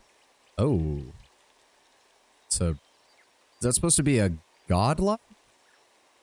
There's an... Or no, it's an Orland. It's a bald Orland. That's strange. Careful. Yes, I see them. Oh, ad break is in progress. I'll go ahead and pause here and do my hand exercises. 1, 2, 3, 4, 5, 6, 7, 8, 9, 10, 11, 12, 13, 14, 15, 16, 17, 18, 19, 20, 21, 22, 24, 25, 26, 27, 28. Bald like a dog or cat is bald, I suppose. I mean, you say that, but Sphinx cats exist. Nuts. 1, 2, Pardon me 3, as I 4, indulge. 5, 6, 7, 8, 9, 10, 11, 12, 13, 14, 15, 16, 17, 18, 19, 20, 21, 22, 23, 24, 25, 26, 27, 28. Ugh. Very nice. Oh, I missed this. I will be very honest. I missed streaming on Wednesday. Oh. And of course, Thursday I had to do I have my usual stuff that I have to do on Thursday, so I can't stream, but I'd be lying if I said part of me was hoping that the person I work with on Thursdays was going to cancel that week, so I'd be able to do a makeup stream instead, but that did not come to pass. All right, come on, Ed, finish up. Finish up on me, please. Let's go. Let's go. Let's go, let's go, let's go. Do do do do do do do do do. 3 and 2 and 1, and now let's go. All right. I'm thinking our usual. Let's start with a hailstorm right about here.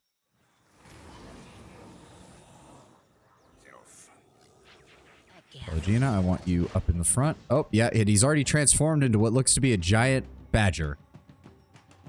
Everybody else... Nope, nope, nope. Pallegina, stay right there. Everybody else, drop out of stealth. Go ahead and give me a... Relentless Storm.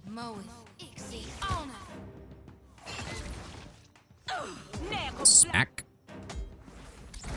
Stab him. No, no. Oh, he fucking healed. Dick. Luckily, Pallegina is beating him over the head with a warhammer. Thank you for the bounty target. Darkest Dungeon is a bit too big, because if we actually did it, I'd like to finish it. I was thinking something more along the lines of maybe doing a stream with Balatro, then doing a stream with, like, Holocure, and maybe doing the first Metro game as well, since that's not too long of a shooter. Depends on how much time we have between the two. Reus 2, I don't even know which. That's the city builder, godlike builder kind of one, right? If I remember correctly. Ooh, precognition. Heads I win, tails you lose. The world builder, yes, yeah. The pendant consists of a dirty coin on a tarnished chain. The coin, while worth a few copper pieces, would be refused by any respectable merchant due to the holes drilled into it. Presumably, its value is totally sentimental. When worn, however, the coin imparts a strange feeling of confidence, almost as if one can feel what is about to happen and act accordingly. The sensation is fleeting, however, not totally reliable. Once per encounter, minus 75% crit damage taken. Nice. Well, oh, once per encounter. Oh, that's nice. That's actually really good. Tails you lose, plus 25% crit damage. Ah, so absolutely vital for a crit build. Absolutely. Ooh. Storm Turner Cloak. That's another one, too. Once common among the experienced fishermen and shark hunters of the Huana tribes, cloaks like this were stitched together from layers of vellum-thick seal hide and oiled against the elements. They not only serve the practical purpose of keeping the wearer relatively warm and dry while protecting them from snapping teeth and lashing tentacles, but denoted status. An individual draped in these hides willingly braved Ngati's unforgiving domains to support the tribe. This particular cloak bears the signs of years of hard use, its stitching frayed and edges ragged. Despite the obvious wear, the mantle's hardy construction continues to ward off water and chill alike. Armor rating against freeze, armor rating against shock, that increases as wearer loses health, and armor rating against water, that also increases as wearer loses health. Probably good for a barbarian build in the Deadfire, I would imagine. And we have some mercenaries and monks and scepters and some basic equipment. Nice. But yes, Ted, when I was thinking like the first Metro game, Holocure, Balatro, maybe doing the beginning of Armored Core. I've played Armored Core 6 to death, but I would love to play it on stream for all of you, just because I love it as a game so much. Might be something salvageable. Cloak of Protection, very nice. And Azada Dewey Shells, nice. And that's it. A Bleak Rock Shrine.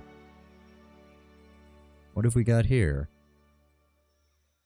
Oh, it appears to be Halar signage. Search the surrounding area. Maya. You look around but don't see anybody nearby. Locals likely visit the shrine frequently to keep it that way, clean and maintained. Approach and identify. Jyoti. It portrays Rikuhu, the Hawana's rendition of Bareth. An inscription runs along the shrine's base. Some flee, others fight. Rikuhu consumes all. Meditate on your travails and rest. You organize your thoughts, setting them in order. When you stand, everything seems less perilous and more attainable. I'm assuming that had some kind of effect on us. Maybe. I am not sure. Regardless, that is the southern portion of the island. Oh, Deck of Many Things. He hangs out at Crooksburg too. Interesting. Oh, I forgot to grab the fruit. Let's go up and do that. There we go. Fresh fruit. Always nice. But yeah, it does appear that the Crookspur pirates have been completely removed from the game, so my easiest way of acquiring money has just vanished. If I had known that, I would have killed more of them before I fucking did that part of the quest. Let's go ahead and grab this real fast. Repair supplies that we don't really need. Water that we don't really need, but that's fine. Let's clear out the last of this over here, and then we will swing back. We also need to stop off in Dunnage to talk to Modweir's former owner, so we will do that as well. And then we will swing back towards Nekataka. That sounds like a plan. That sounds like a plan. Ooh, there's another island. Oh. What are you? Kazuwari. Oh. Wait, what? SSS Island? What? Seeker Slayer Survivor. Oh, okay. So we will hold off on that for now. Still, good to know. And let's go ahead and stop off in Dunnage real fast. Do we need to buy any supplies from them? They have a deer and meat, the Red Dream. We do not need that. I don't think there's anything we need to purchase from them. No. All right. We need to go to the Radiant Port. And hopefully there is a slightly different outcome to this quest now that we've actually completed all of the events for her, because the final one is, yes, talk with Ingvrith in Dunnage about Modweir. Which we have done already, technically, but I didn't like the result, like, at all, so we actually finished the quest before we did this. As you approach Ingvrith, she tenses but does not run. Her eyes go wide when she meets your own, shoulders high with a hunted look etched upon her long face. Modweir strains in your grasp, desperately pulling towards the figure in the crowd. Who are you? What are you doing here? Her face is pale, and her brow beaded with sweat. I'm a friend, or I could be. I came here at Modweir's request. I had thought... I hope to never... She rubs a shaking hand across her eyes, which are red-rimmed with bloodshed. Why did you bring it here? She sinks back against the stone of the doorway and hangs her head. See, this leads me to believe that she was originally meant to be somewhere else, because there is no stone around here, and there is no doorway around here either. You said you would come back for me, but you never did. Modweir's voice is unsteady and strained, pulling towards Ingvrith as if it were a needle and she a lodestone. Alone for all those years, picked up and discarded by countless strange hands, hoping every time that they might be yours. What did I do wrong? Okay, so this is a little bit different already, because I don't remember this dialogue being here It was last. no fault of yours. It is I who am to blame. Ingvrith kneels and lays a scarred, tentative hand on the flat of the blade. You clearly care for Modweir. What happened? It was shame. Ingvrith runs her fingers lightly down the length of the blade, and Modweir leans into her touch, warming beneath it. I was born a cipher. As a young woman, I was apprenticed. Yes, my we've seen this parents made a part. pretty copper on that deal. Yep, When I remember that. Left him. I took Modweir with me. I thought it was my responsibility to look after it. I decided that my penance for Modweir's creation would be to hunt those who used animancy for terrible ends. At least you realized you were at fault. Most Do not don't. make the mistake of thinking me noble. You don't know the things I've done. And you don't know the things I've done, trust me. You at least tried to do better, and you'd be surprised how many people have a problem with that. She pulls her lower lip between her teeth and looks For a briefly away. time, I took a position with Dunreed Row in Defiance Bay. I saw things that haunt my nights still. With every unscrupulous animancer brought to justice, my guilt grew, knowing I was their equal in evils done. If you really worked for Dunreed Row, then you'd know that the people who ran it would not have allowed you to assist them if they actually thought you were that bad. She shifts her weight from foot to foot, unable to meet your I fled eyes. for Deadfire, to the Principe. But I was too naive to know that shame has fleet feet. It devoured me. But Yeah, we saw this part. what of you? What do you want? I don't remember my life before, so I can't hate you for stealing it from me. I don't know if I'll ever be able to forgive your betrayal, but... Murdered an entire mansion because they pissed me off. To be fair, they did send hired contract killers after me and then openly flaunted that it was them that did it. Like, did you think your money was going to protect you from me retaliating or if you tried to assassinate me? That's not going to happen, buddy. I would still prefer to stay with Ingfrith if Really? she would have me.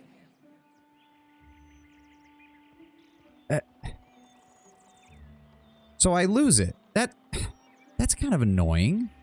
In my defense, they could stop me. That was kind of true, too. We kind of just walked in. They invited me in, and I was just like, I'm going to kill all of you. And they were just like, wait, what?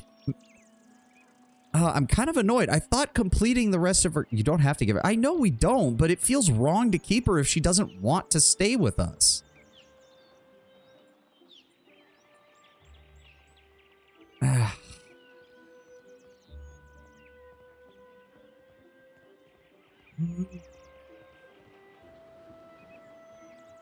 I was hoping, because the way it read the previous time was it made it seem like, oh, she's conflicted because you haven't completed her quest. So I was like, oh, I'll complete all the objectives and then go talk to Ingfrith and maybe that'll change things. But it doesn't appear that it has, which is kind of aggravating. I'm thinking about it. Son of a bitch. See, I don't like the way it's phrasing this. I'd much rather it be like, if that is your actual decision, then so be it. Because it's basically reinforcing that Mudware may be a soul trapped in an object, but she does still have free will, or she should still be treated as a person. It's not her fault that she's inside of a sword. Like, respecting her decisions is as much about maintaining what little humanity she has left than it is necessarily about anybody else.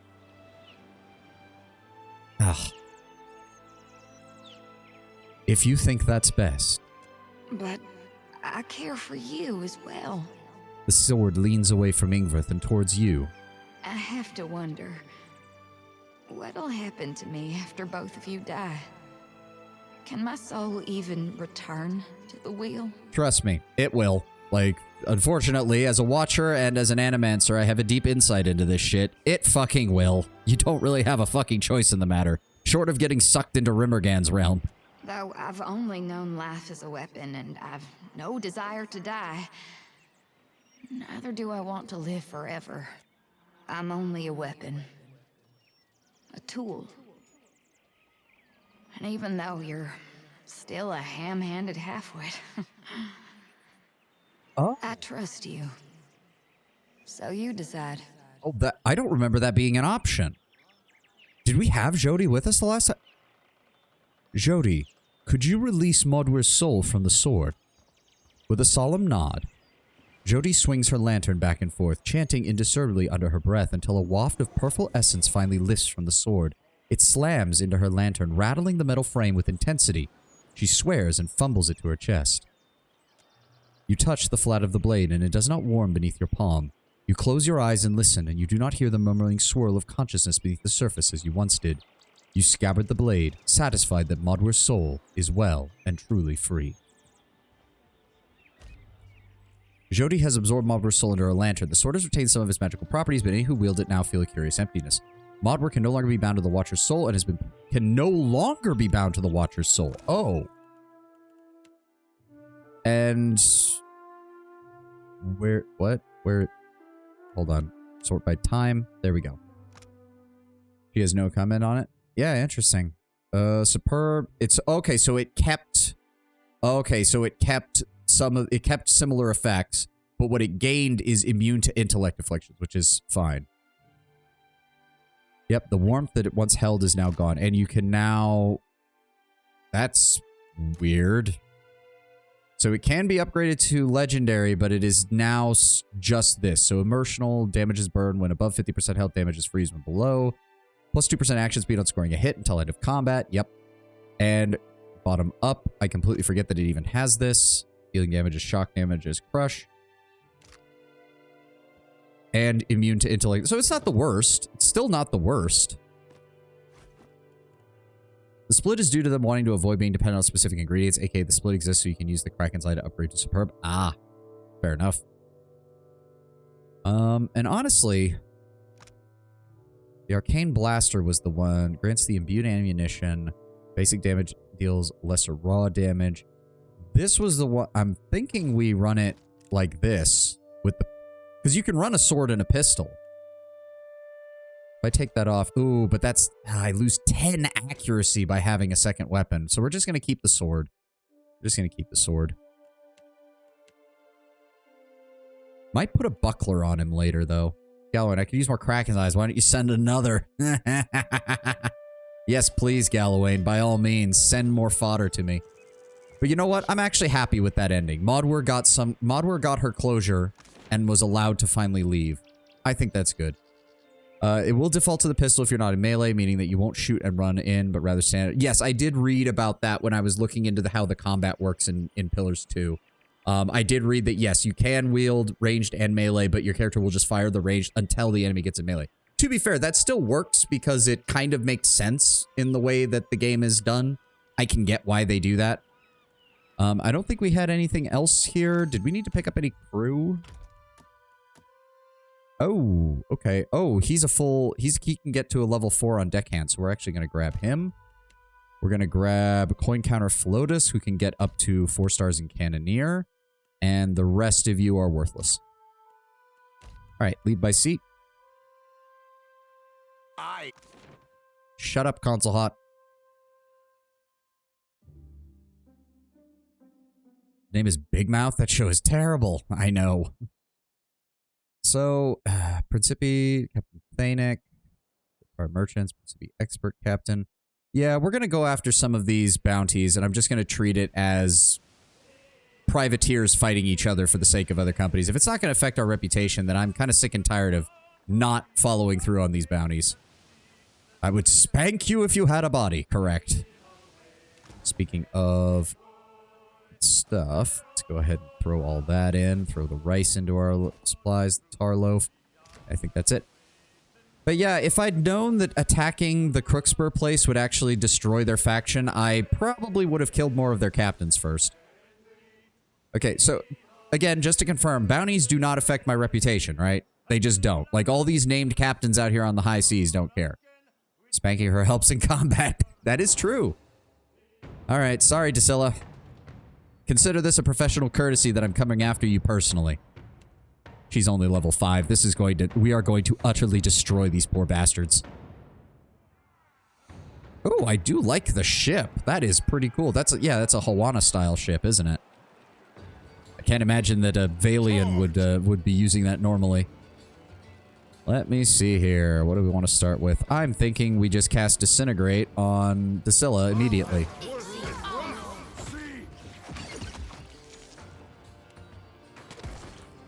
Everyone explodes. Everyone explodes. And she's dead.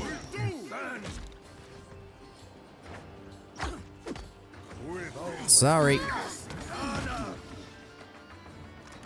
So if I check my reputation, yes, no reputation lost with the Valians. Good. Take the Valian trading colors. Anything? Oh, they had Luminous Audra on board. That makes things interesting. And just a whole bunch of moderate level equipment. Go ahead and take all that. Thank you kindly. Valian Trading Company Master Captain. Okay, we want to avoid them for right now. Harungi, you have a name. Still going to turn in that question, Mad Marina? I have not decided yet. It depends on if we can get the Nekataka reputation. Sorry, Harungi. It's not personal, it's just business. Also, I love the fact that we have bones on the side of our ship. I mean, especially given that we're a godlike of Bareth, that is just too fucking perfect. Alright, switch to the gun. Oh, you guys are all about to have a very bad day. Smack. Say your prayers. Yep, he's hitting. Oh, dear God, everybody's exploding.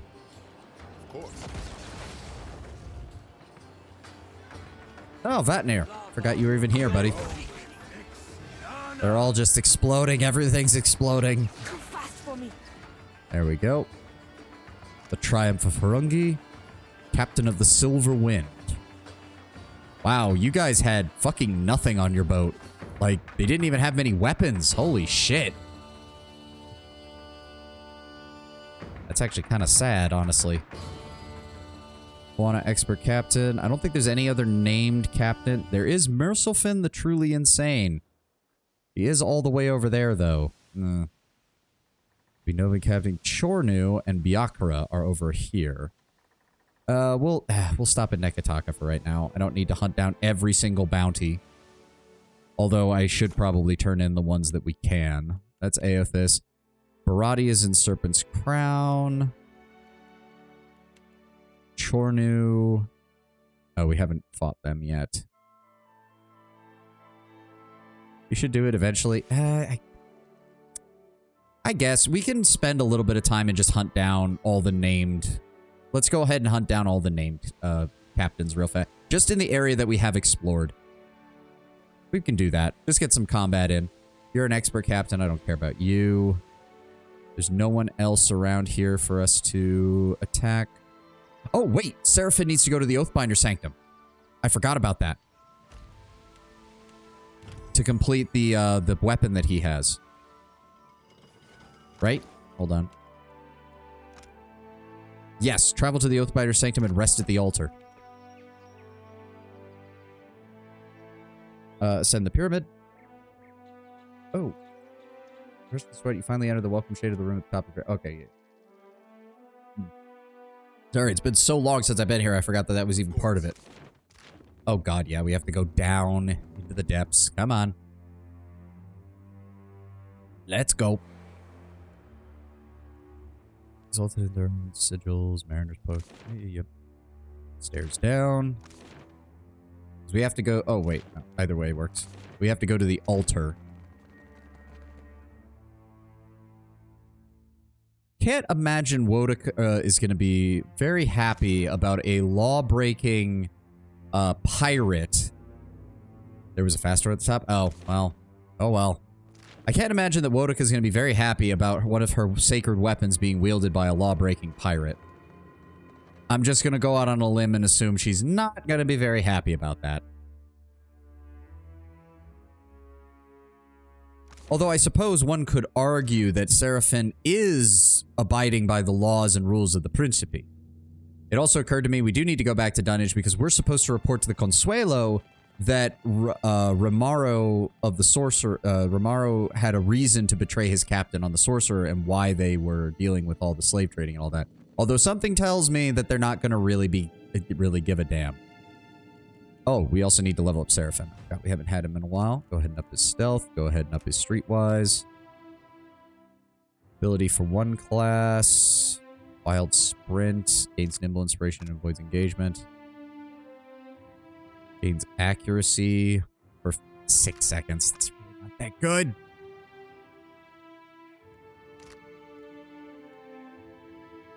Has a chance to completely resist the effects of a hostile spell. Tropic shield. Allied gain resolute and immunity to concentration attacks.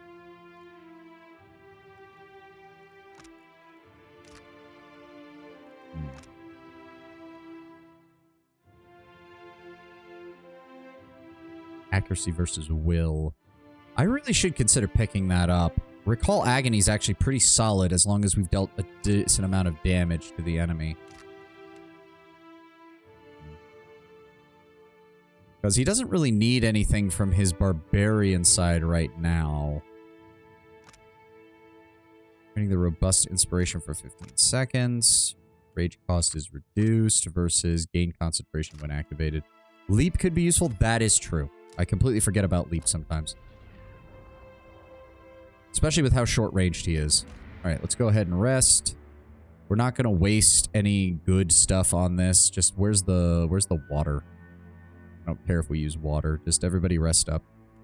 Take a brush to that pirate of yours before he sheds his fur all over my things. Shut up, console hot. Boy. So did that work? Yep, there we go. Let it be known finally that the magistrate and their staff are strictly forbidden use of the cudgel for unsanctioned acts, and no exception shall be made except at the sole discretion of our most beloved Verkonig, long may he reign. And then gave us the final ability, which is lower level Kith enemies are killed on crit hits with the weapon. Oh, that's good. Oh, no, don't sever binding. That was not what I wanted to click.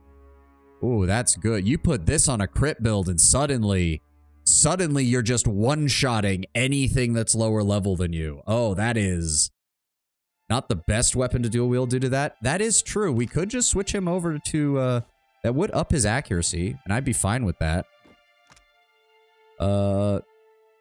What does he get with this? Resistance to Constitution while above 50%. Sicken, 5% chance to sicken on hit. What the fuck? Oh, so yeah, you can use Kraken. Wait, why is it? Whoa, what? That doesn't. Why is that on? Okay, whatever. Confusing. I am very confused. Regardless, that was pretty much exactly what I wanted. Oh, right, yes, and this leads straight up. Switch over if you do the other path, as far as you know. Okay, well, we'll be very careful with that. So yes, the Kraken Eye basically gives you one free superb level upgrade. Because it doesn't even cost money when you use it on that. And so yes, actually, Galloway, unironically, please send me more Krakens. I wish to kill them en masse. You and Gwithens fucked up this area's environment. I will unfuck it one dead Kraken at a time.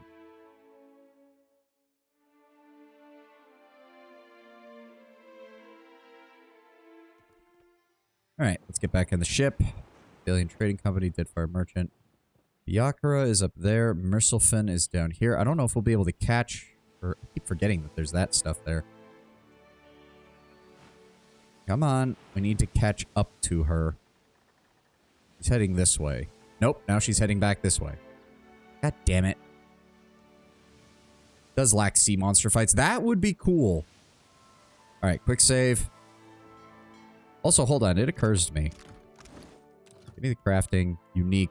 We need 3 more Blackwood to get the hull that gives us additional travel speed. And I think that's the only other upgrade that increases travel speed. So as soon as we get that, we will have hit max speed. Ooh. Mersilfin, the truly insane level 12 wizard. We should have this no problem. Board the ship. Oh, we're probably going to get an ad during this encounter. Ooh, he brought golems. It's going to be kind of funny watching the golems jump over the side of the ship to fight us.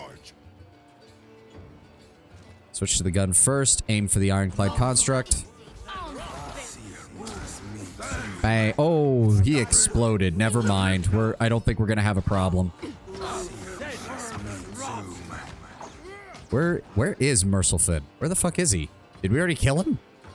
That's going to be hilarious.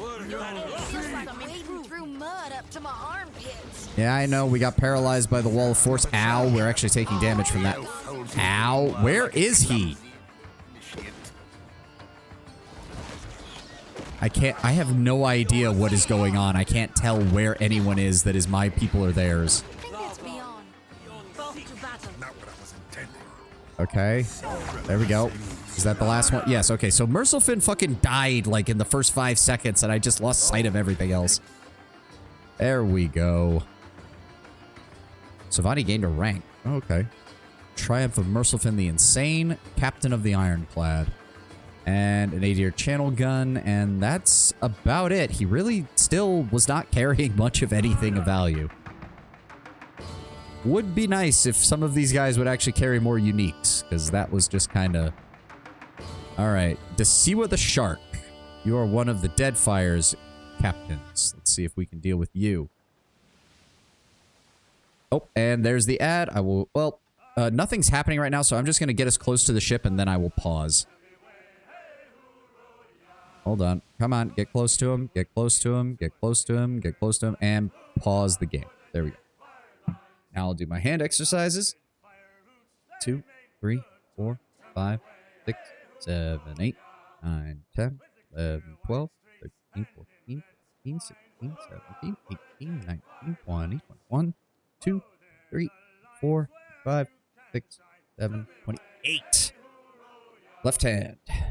1, 2, 3, 4, 5, 6, 7, 8, 9, 10, 11, 12, 13, 14, 15, 16, 17, 18, 19, 20, 21, 2, 3, 4, 5, 6, 7, 28. Nice. All right. Oh, stretch time. Stretch. Everybody do some stretching. Get some water if you need it. Oh, always stay hydrated. Drink more water, for the love of God. It's so much better for you than pretty much anything else you can put in your body. And 5, 4, 3, 2, 1. Thank you.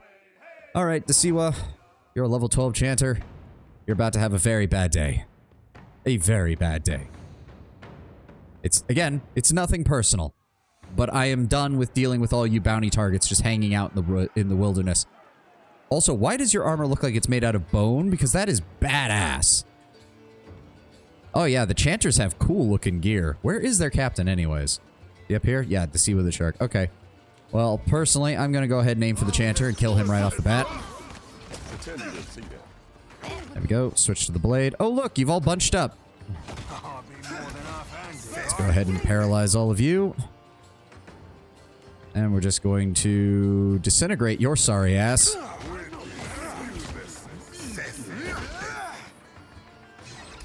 Yep, you guys are doing great. Seraphin's doing great. And then he exploded. That's fine, Palagina. Could you please move up and engage? Ever wonder what? I was wondering who was casting all the spells, and then I realized Aloth and Facina are over here just spamming fucking everything in their spell books. Pets watcher. Yep, we got them surrounded. They're petrified. There are so many spells going off right now, I can't even tell what's happening.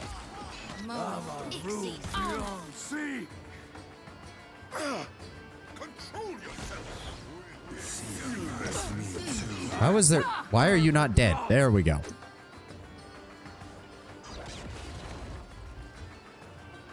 A whole bunch of gear. Exceptional. Oh, so it's the hide armor that has the cool looking skulls and stuff on it. Very nice.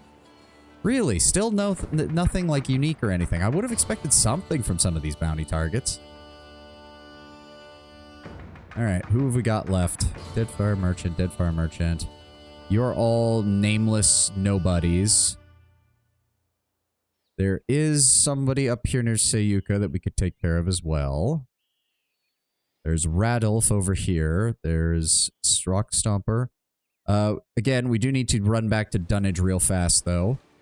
Because we need to talk to the Consuelo with Seraphin so they can set the record straight regarding his father, his mentor. Let's go ahead and go up to Balefire Beacon.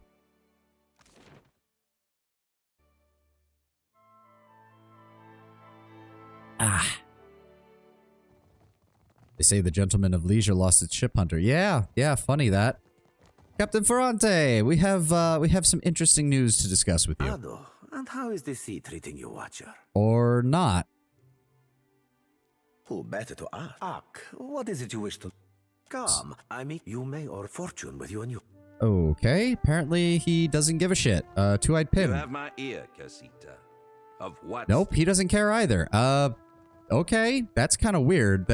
That was even a dialogue option with Seraphin, and yet it went nowhere. Oh. Okay, game. Somebody on the writing staff just straight up forgot, apparently. That's a shame. Alright, who else do we have? Okay, so we have officially cleared this quarter of the map down here. There is no named characters anywhere down here.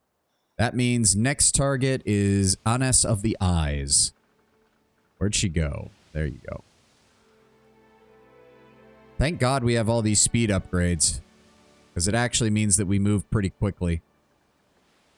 There, check our supplies real fast. Tarloaf, rice, palohe nuts. Add the grog. Palm stones, no. Add more water, yes. Hagfish, yes. Rum, yes. Hardtack, yes. Ale, yes. And I think that's everything that we wanted to use. Yes, it was. Good. Oh my god. We're just crossing like half the map to catch... No, do not move the camera back. I'm trying to keep an eye out for her. Thank you pretty much. Thank you very much. Come on. Come on. I know we can... Stop doing that game. Stop. You weren't doing it before. Stop it. Stop it. Okay, we're almost there. We're almost caught him. There we are. Yeah, we are booking it. Does occur to me. Does it actually say... Yeah, travel speed of 90, 50 base. So another 5% is going to add us another 2.5 base speed. A priest of Whale. Well, I don't really mind killing you then. Never had time to implement crowdfunding games be like that. That is true, Tenwin. That is true. Again, I'm not saying the writing team hasn't done a superb job overall. It's just kind of weird that Seraphin had a line about it and then it leads nowhere. Just a bit weird. The Prince of Whale. They spelled my title right. It wouldn't surprise me if some followers of Whale are a bit weird in the head like that. There we go. Oh, Adir just beating the shit out of people with his ice armor. That does look badass. Okay, let's go ahead and freeze you all. I don't have time to deal with this. Go ahead and paralyze all of you, and we're gonna go ahead and disintegrate you.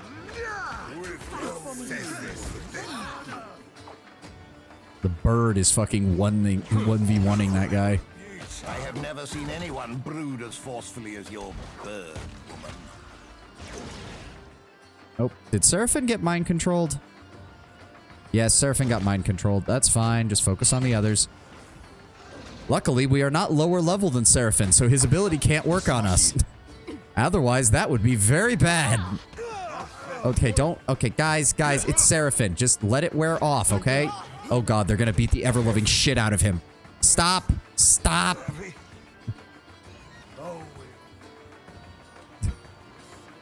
Okay. Fucking hell, everybody decided to just beat the ever-living shit out of poor Seraphin right there at the end.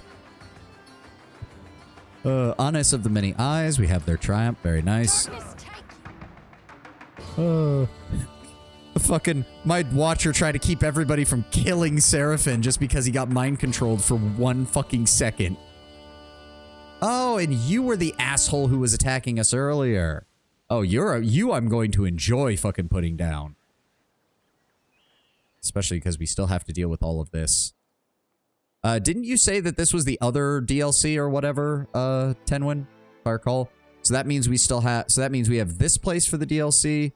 More or less expansion related, yes. So this place and the one over here. And the one... The Corroded Wasteland down here. And the Murkwater Lagoon here because those are the world bosses. Final expansion, max level. Ooh, okay. Heaving Harlow. Okay, this is going to be a bit more of an even fight. Let's do it.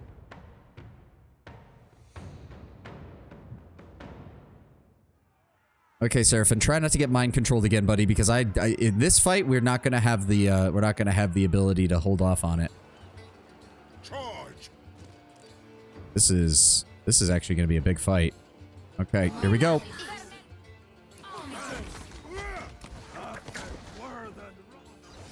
Okay, go ahead and give me... I need to actually monitor this. Hold on. Give me... Water spell right there. Bunch them all up. Bunch them all up. There we go. Oh, glorious. Bunch them all up again.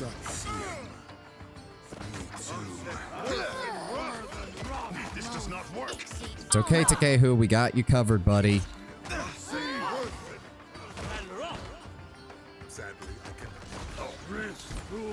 We've almost got them. We've almost got them. Come on. Fucking paralyze him, please.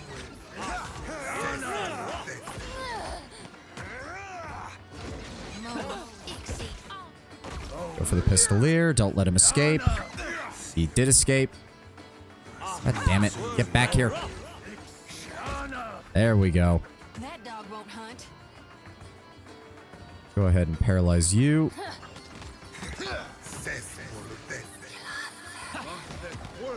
Nope. No healing for you. Go away. Of course. We get everybody? Nice. Triumph of Fergus, captain of the Heaving Harlot and leader of the Black Isle Bastards. Nice. Ooh, he had a unique weapon. The Kapana Taga, which is a classic, like, obsidian tipped club. Deals best of crush or slash damage, 5% damage is raw, 10% chance to daze on hit, plus 3% melee damage for each engaged target, and plus 1 enemies engaged. Nice. You pried this obsidian club from the dead hands of the captain of the fearsome Black Isle Bastards. How a band of loathsome pirates came about such an ancient weapon is unknown.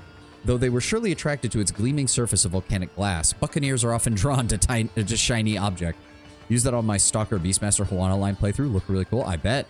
Long before the people of the Dead had access to advanced metalworking, weapons and tools were often made of obsidian, which can be knapped into a razor sharpness. Many Omawan warriors wielded obsidian clubs similar to this, which require considerable strength to swing with any accuracy. If the markings etched into the weapon are any indication, this bludgeon was the personal weapon of a grand champion. The glyphs tell of glorious battle against numerous foes.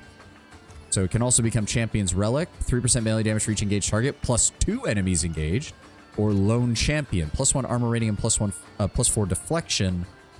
Increase armor rating and deflection when no allies are nearby. Staggering Force can also get immune to flanking afflictions, nice, and unblockable, plus 4 melee accuracy for each engaged target, also very good. Oh, the Black Isle Bastards logbook. I told the crew we have to call the Black Isle Bastards privateers now on account of us having a benefactor that funded our hull repairs, stocked our larder, and filled our coffers. All she wanted was a written log that showed our work, so here goes. Captain Fergus of the Black Isle Bastards. Jarek, a Deeren peasant, pissed himself when I pressed my cutlass to his neck. Messier, 31st of his name, not so high and mighty anymore. Corpse with exactly 333 odd coins on him, swear I've seen him before. Godlike, looked like a lionfish, dove to the waves, lost. Catharak, spider-headed, bristling with guns. Oh, okay, that's actually hilarious. A Vithric, and because they have multiple arms, he was carrying multiple pistols. Oh, that's actually oh god, a Vithric gunslinger would be such a cool idea for a character. Abada, ransom, no takers, sold to Crookspur. Animancer, tossed overboard. Gambling monk, stole his dice, his winnings, and his life. Addressee Nuns, Darkozy, shiny armor didn't stop a cannonball.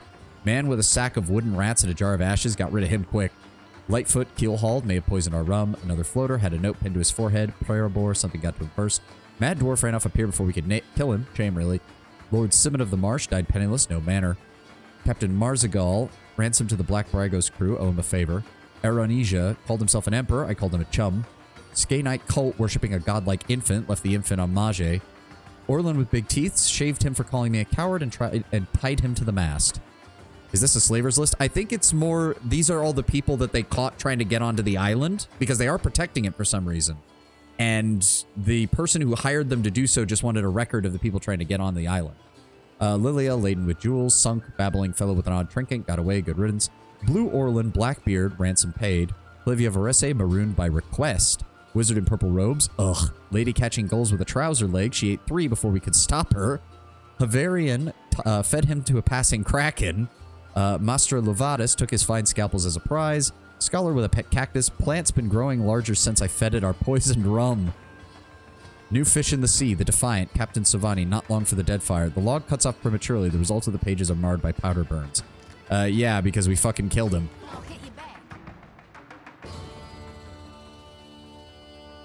Back from Brazil, I mean the store. A Mauen, Beastmaster, offhanded a spear. Ooh, nice. Alright, who's left? That's a Valiant Trade Company generic captain. That's a Hawana Master Captain. Veen and Ohiro, as well as Rockstomper, are all up here in the north. We're going to head this way. Rockstomper Radul. You came after me when we were salvaging that one ship that one time. We will deal with you presently. Speaking of which, ooh, the Worm Tongue. From Magrin's breath, an ancient and Gwithan form of liquid fire has allowed the production of a new and devastating weapon. Artillery foundries developed this cannon for naval use, as fire is particularly dangerous aboard a ship. Primed with a concentrated mixture of Magrin's breath and rune powder, the gun fires cannonballs wreathed in flame. This prototype has inferior range to most guns, but up close it's capable of setting entire decks, riggings, and crews alight with nigh unquenchable flame. You should try ship combat at least once. I know we should, Tenwen. I just don't. That one look at that interface was enough to send me reeling with confusion. Let me just put it that way. Oh, Lord Brownbear. For some reason, I swear Tenwin was the one who brought it up before, and that's what stuck in my brain. Ugh. The two of you talk so much, Lord Brownbear, you're all just merging into the chat as it ends up being to all streamers. I've got to try and parse out your names now, or else I forget. Brought up what I looked away. Shipboard combat. Like the actual ship combat.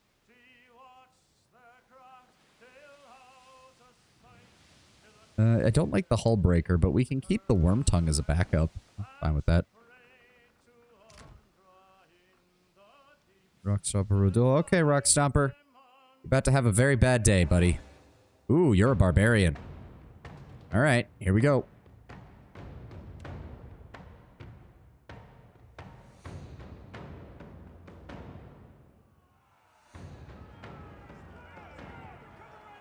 Oh, he's got heavy armor on. He's got a lot of people with heavy armor. Attack! See, it's weird. I don't get why some of the shit... Oh, see, that one has the goat's horn. But why does mine not say its name? Huh? What the hell? Is it because of the hull that I'm using? Alright, who do we want to shoot? Their melee defense is actually really fucking low. Also, holy crap, they are all bunched up. We need to do this. Do that, and then just hit this entire group, please. Please and thank you. Then they all exploded. Give me another one. Center it here. No, no, no. Do not move. Center it right there. While I center another paralyzation effect right on top of them. There we go. Oh, you guys are all about to have a very bad time. It's not a fireball, but it's almost as good. It's a giant ball of explosive water.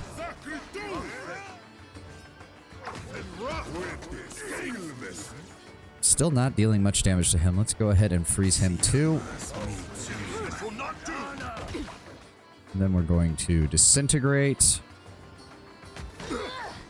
Ow. You guys got that sailor under control yet? They're still going. Come on, die. There we go. Alright. Anybody left? Nope. He exploded. And... yep, that's it. Oh, nope. That... what the fuck? How is he still alive?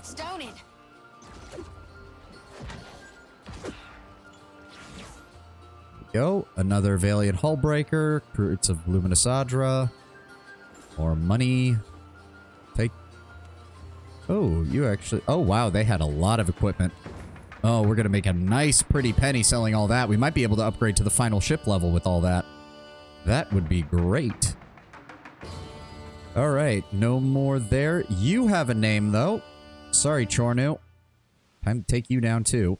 I just want to clear out everything pretty much in this lower half of the area. Oh, you're level 6. You're about to have a very bad time. Let's get this over with.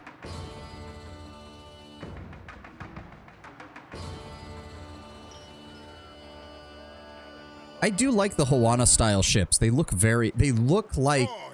they really do look like if you took a Polynesian-style sailing vessel and upscaled it with, like, Renaissance Europe-style shipbuilding. Like, I actually really like the design. It's very cool. Wait for them all to bunch up. Come on, you bastards. I know you want to bunch up. There we go. Oh, you all are going to have such a bad time. All right, all right. Everything's exploding. There we go. We got his bounty. Splat, splat, splat. No, I cannot do it. And they're down for the count. Take the money. See if there's any uniques. Nope. Take all and continue. They are also the fastest ship. Oh, interesting. Well, since if I'm not doing ship combat, we might pick up one of those just for, once we've cleared out all the bounties and we just want to travel around.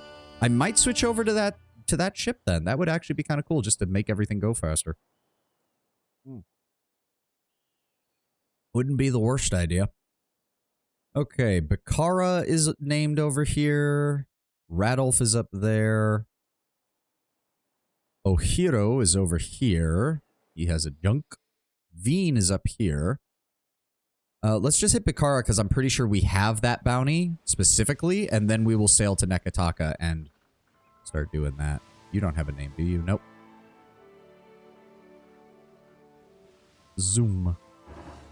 7th Little Druid Water Shaper. Sorry, buddy. I need to prove myself as the greatest ship captain in the entirety of the Deadfire, and that requires that everybody else who has a named ship goes down in flames. Onward. Just gonna go ahead and disintegrate you right off the bat. And then he exploded.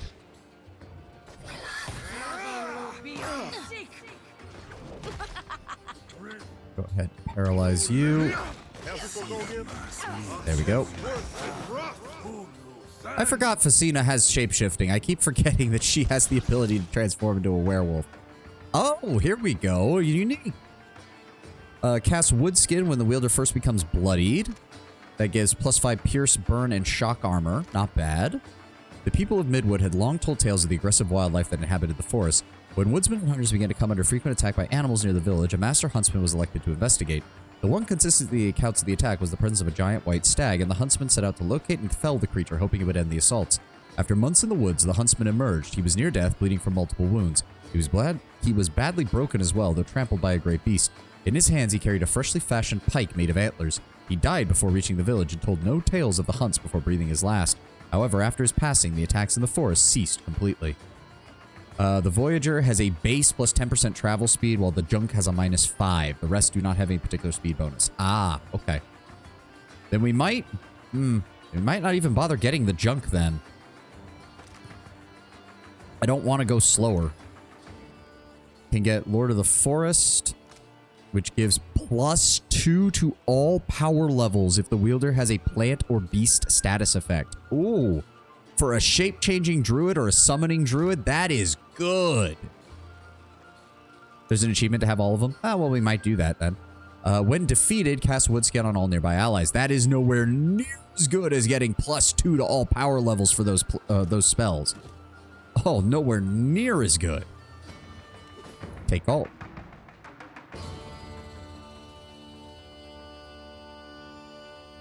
All right. Anybody else near our position? Captain Thanek. We're not going to attack Captain Thanek. Oh, good. Radolf is nearby. We can catch him on the way back to Nekataka. And that will be our last major. Come on. Clear the island. Let's go. Oh, before he gets away. Come on. We've got the speed bonus. Let's do it. Also, let's make sure we move all of the additional food over here. Grog, water, and rum. Palohe nuts. Parloaf. There we go. Anything else I need to add? Nope. Hey, a gold-packed paladin. Gold packs are always a mixed bag. Either they're really good because they're all honest and everything is just business with them, or they're total dicks because they're willing to take a contract for just about anything. But at least they're not the Pale Walkers or whatever the fuck those guys were. Alright, switch to a gun. Hit the cipher. Fuck you.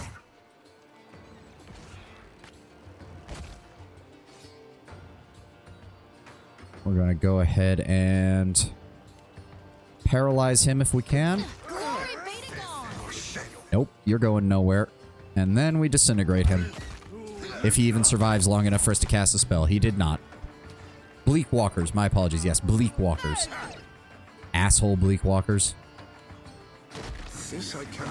Come on, come on, cast it on him. Cast it on him. And then he exploded, and then he exploded, and then you exploded, and then you exploded.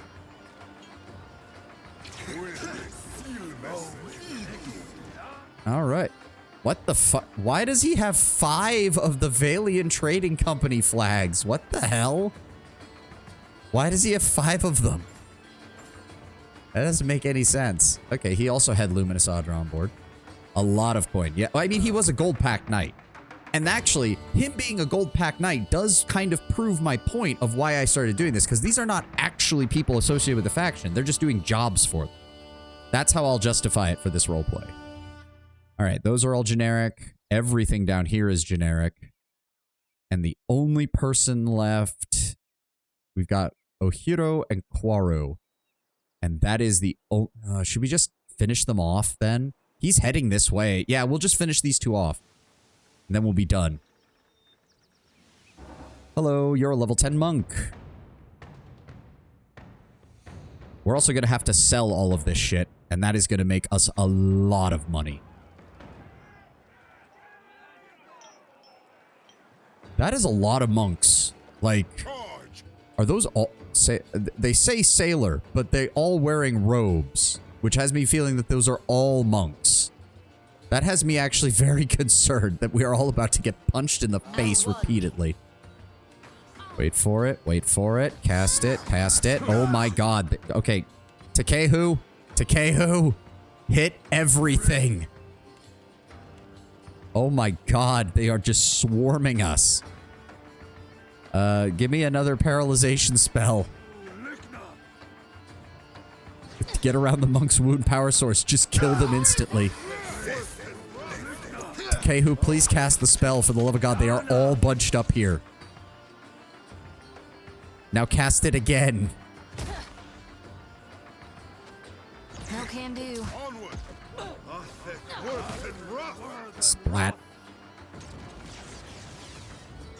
Boy, watch it. There we go.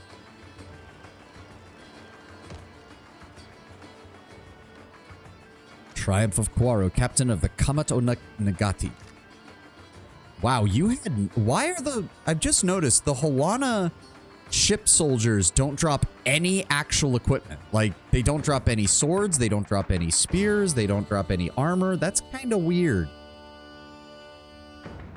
Alright, and all that is left of the named characters in this lower half of the map is this guy. Ohiro. Of the Deadfire Company. Let's finish them up. The last one. The last one for now, I should say. Ugh. You know, you'd think by this point my ship would be developing one hell of a reputation. Bone white with bone etchings on the side, and we just go around slaughtering any other privateer that gets in our way. Keep the... Yep, here they come again. Oh, they've got a lot of guns. They've got a lot of guns. But that just means Adair and Constantine back here are cleaning up on their back ranks. No, you don't. No, no. There we go. Paralyze your ass. Just gonna seize control of you.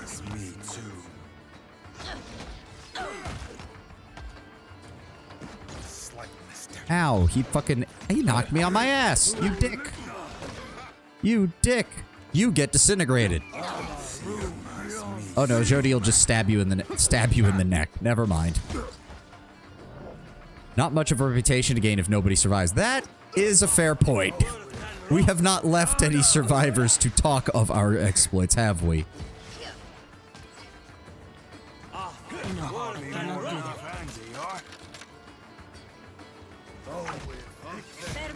There we go.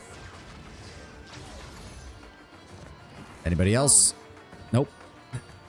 Got your gear, got your gear. Nothing else really of value. Very nice. Okay, Twitch, play your damn ad so we can get a move on.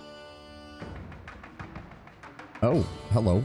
I don't know why that spawned right on top of us, but yes, that is all the named characters down here. Every single one in this lower half of the map. And there's the ad. So we're going to pause real fast while I do my hand exercises. 1, 2, 3, 4, 5, 6, 7, 8, 9, 10, 11, 12, 13, 14, 15, 16, 17, 18, 19, 20, 21, 22, 23, 24, 26, 27, 28. And left hand. 1, 2, 3, 4, 5, 6, 7, 8, 9, 10, 11, 12, 13, I did not tell you to go back. 20, 21, 22, 23, 24, 25, 26, 27, 28. Whew.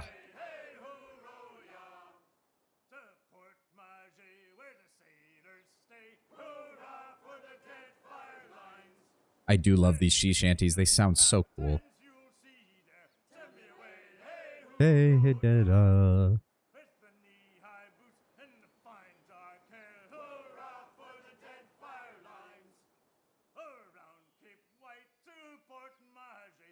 Fail to you.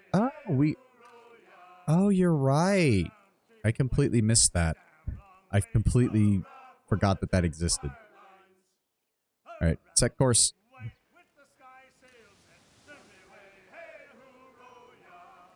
We also need to go ahead and add that. Ooh, the Royal Bronzer.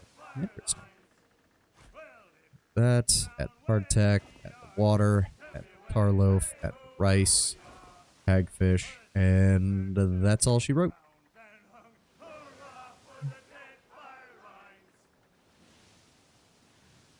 Didn't you buy a shit ton of rice wine? Yeah, and our people drank it all already.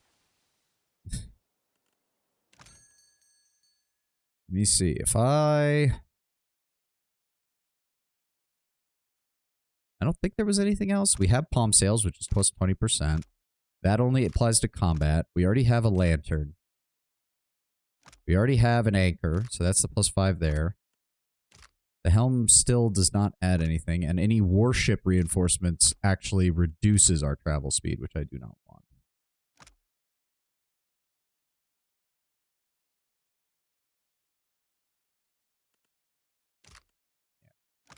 And then the junk is the absolute largest. I'll consider getting that, but for right now, we will go ahead and sell off some of this, because holy shit. Go off and sell those. Let's see how much money we make from this.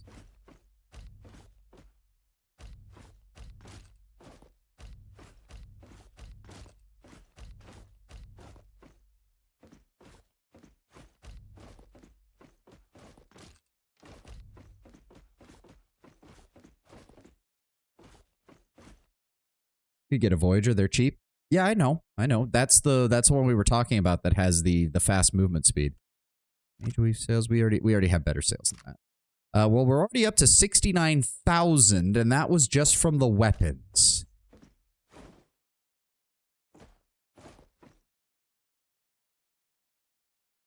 Mail armor, leather, hide, brigandine. Breastplates. Oh, no, that's Seraphin's gear. I keep fucking... Stop it, game. Plate armor, padded armor, leather armor, hide armor, clothing, investments gone we want to keep, Valiant plate, Rautai scale, padded, leather armor, hide armor, all the regular clothing, all the Rautai clothing, all these useless fucking hats.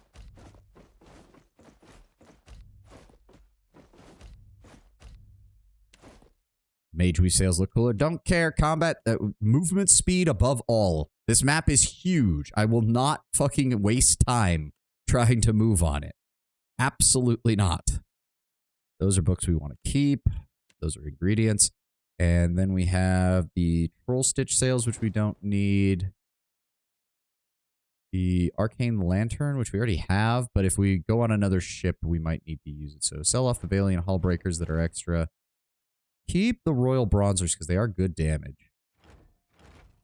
We don't need the Channel Gun, and we don't need the Hollows, and we don't need the Cotton Weave sales either. And these all don't matter at all. Interesting that you're allowed to fly. Wait, interesting that he even had that some of these are allowed, although some of them were probably turned in for bounties. So that's just a cool 104,000 gold. Thank you. Or copper, I should say. It's technically copper. I don't even know who we need to talk to right now. Oh, we should probably check in with Arkamir first.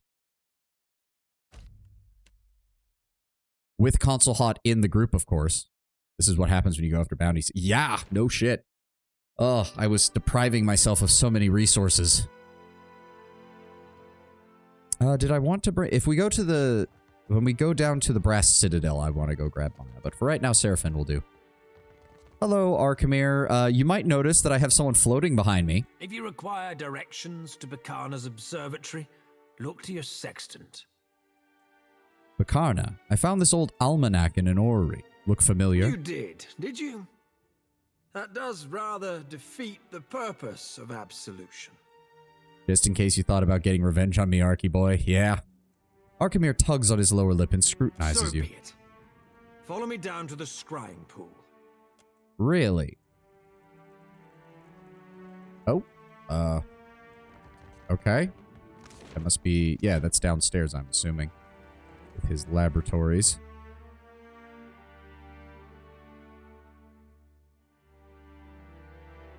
Insufferable. Oh, get over it. Scrying pool. There we go.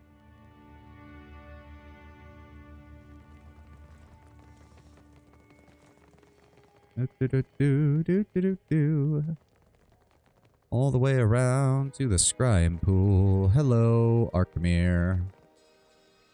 I feel like you're going to attack me.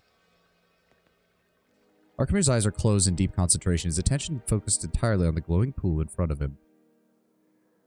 Arkhamir gestures at the scrying pool.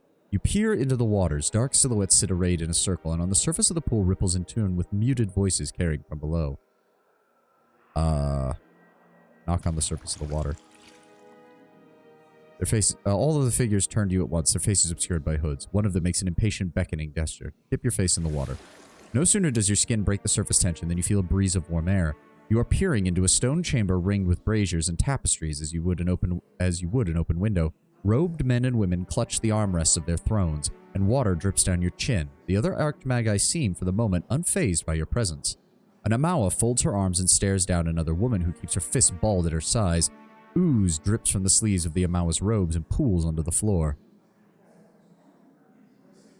You mistake the matter, Kalikoth. My curiosity and perusal are not endorsements of research.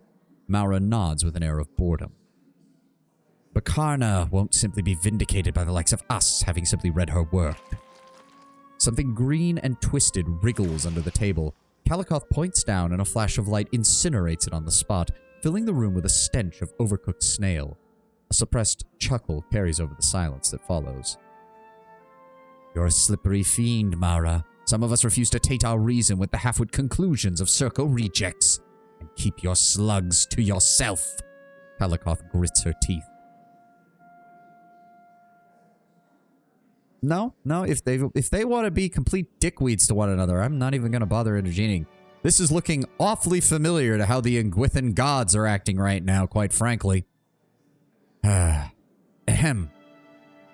Ah, the guest of honor. Apologies that I didn't bring a goblet to raise to your lips. Mara waves from her seat at the table. Want to get multiple Archmagi angry at you once? I'm pretty sure my mere existence in their affairs is already annoying them to no end. Apologies also that Kalikoth is holding up the meeting with one of her moods. We would get started if she would banish the thing that is enamored with my ankles. Kalikoth points an accusing finger at Maura. I swear she beats me at every turn. Arkhamir, you called this conclave. I hope you are ready to impose some bedamned courtesy. Maura, your pets can wait outside. Arkhamir waits patiently as Maura makes a shooing gesture. A loud, wet slurping sound echoes in the hall, and something dark and large makes its way towards an exit. If we're ready to speak rationally, our patience is about to be rewarded. He strokes his beard and sighs, inviting you to speak. I bring you Bakarna's research. Some of us may welcome it more than others. Minoletta flicks a spark in Kalikoth's direction. We meet again. One hopes our parting will be as the last and leave the both of us wiser for the experience. Lengrath raises her eyebrows at you. I dare say that my lesson in metaphysics brought the circle this far. How are Turisulfus and Gaffonecros? Darling terrors as ever, Lengrath smiles. Ninagauth massages his brow with both hands. This posturing is without value or reason. Get on with it, old man. He beckons to Arkhamir. I was about to do exactly that. The Archmage nods and clears his throat, elbowing you out of the way so that his face commands the scrying pool. Bakana was no archmage, but we all agree that she was on the cusp of a breakthrough before her unfortunate disappearance. Arkemir takes the book from you, licking his finger as he begins to turn pages. Yep. Why did you never fully recognize her? Her studies had no merit. They yielded nothing of interest or relevance. Until now. Arkemir raises an eyebrow. Be that as it may, someone did not wish for this breakthrough to occur. For that alone, we must have good reason to seek knowledge of her amateurish, if enthusiastic, research. Arkemir's eyebrows form a steep triangle as he arrives at a page of mathematical figures and coordinates. Are the ages of the Archmages worse? Like, how old is Arkemir compared to Kalikoth? Or to Ninigauth, for that matter, since Ninigauth directly referred to him as Old Man. She claims to have discovered a river of soul essence flowing through the Deadfire. The mages begin to exchange furtive glances. Lengrath tilts her head to the side in every way unperturbed. Then clears her throat. We arrived at that conclusion long ago, Watcher. Try and keep up. And yet, she traced the path of the river while we only speculated on its mere existence. Arkemir pulls on his beard and squints down at the almanac. Then the real question is, where does it go? Arkemir sets the book aside, pulling out a length of vellum, map from the Deadfire. He traces his fingers from the shallows of the Great Reef northward. Where it goes is not our immediate concern. I am occupied by who follows it. The path of Aothus is winding but unerringly intentional. His fingers begin to stray east. He pauses on open ocean and his brow furrows. Could that be? Tane leans forward, trailing off as he cranes his neck for a glance at the parchment, and suddenly all attention shifts back to you. I think we've taken more than our share of the Watcher's time, unless there are any final questions. Unblinking, Arkemir lifts his brow and waits, your dismissal hovering on his tongue. Why was your friend Consulhot so interested in this? Are you keeping secrets from us, old man? This is the first I'm hearing of it. Minoletta rests her chin on her fist and fixes Arkemir with a severe gaze. Lengrath is questionable situation as she herself isn't necessarily that old, but her wisdom 100% is. Yeah, Lengrath was the only one I think you said acknowledges that hers is not a name, it's a title, essentially. It's passed from master to student, as one student takes up the reins of Lengrath over time, and the wisdom is passed on. It wasn't of immediate pertinence. Besides, Consulhot has been dispatched yet again, esteemed mistress of missiles. Arkemir favors Minoletta with a stiff bow. Minoletta is also younger than Arkemir. Yep.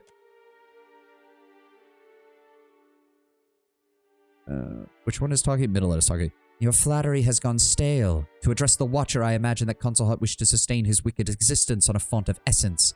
But you kindly put a stop to that. Minoletta nods, favoring you with a smile that she denied Arkemir. Arkemir has extended his lifespan, if that's possible. Yeah, it's entirely possible. He did manage to stick that thief soul into a fucking wooden puppet, so it wouldn't surprise me if he knows a few tricks on extending his life. You're holding something back. Given that I'm already dealing with Aothus and his attempts to deal with something in the Deadfire, I would appreciate if you would break down some of the secrecy surrounding this. Arkemir takes in the other members of the circle. Their responses are myriad. Some shake their head, others shrug, and others still lean back in their chairs, wanting to see how it plays out. Better that I remain silent on the matter. If we wish to invite you into our confidence, you would know it. So I don't get to hear the rest. Are you a member of the Circle? I hope you don't think we would divulge our secrets to a mere mercenary. Arkemir's gaze hardens, and a self-congratulatory smile cleaves his face. You are not entitled to everything I own, burglar. Nothing further then, Archmagi. Here, some baubles for your service. Not that you deserve them. Consider your debt repaid with interest. Arkemir turns back to the Circle and pointedly ignores you. Because a lot of interaction with the Archmages. Yeah, I could see that. To be fair, in the first game we had some interesting Cypher interactions, and just in general, quite frankly, the fact that you're a Watcher and a Cypher really does make a lot of sense in the game's universe. Nice. Arkemir's Illuminating Discoveries, which is a grimoire. Okay. And 5,000 copper. Watcher plus Cypher equals Wizard. Watcher plus Cypher plus Wizard. My apologies. Unique grimoire. Ooh. What does it do? It is, yep. Arkemir's Dazzle. It's a lot of debuffs. Like a shit ton of fucking debuffs. Fair enough. Can we talk to you again? Oh. I have questions. Oh. Have we not done... We've got a little bit of time. Why did you choose to settle down in Nekataka? Why, indeed. The Circle is invested in the region, and someone must oversee it all at once. I drew the short straw for this unfortunate decade. And if you're so, quite frankly, hating of them, why would you bind imps into servitude? Their antics amuse me, and I have no patience for the shortcomings of supposedly intelligent kith. Next question. Would you tell me more about yourself? I'm a member of the Circle of Archmagi, for better or worse. And yet I had to open a shop to make up the exorbitant cost of relocating my estate across the known world. All right. That was just a little bit of extra. Let's get the hell out of here. We have bounties to turn in before this stream is over. Do-do-do-do-do-do-do. Running through the halls. I wish we could move faster. Crossing the map is always annoying when you've cleared it all out. Do-do-do-do-do-do. This way.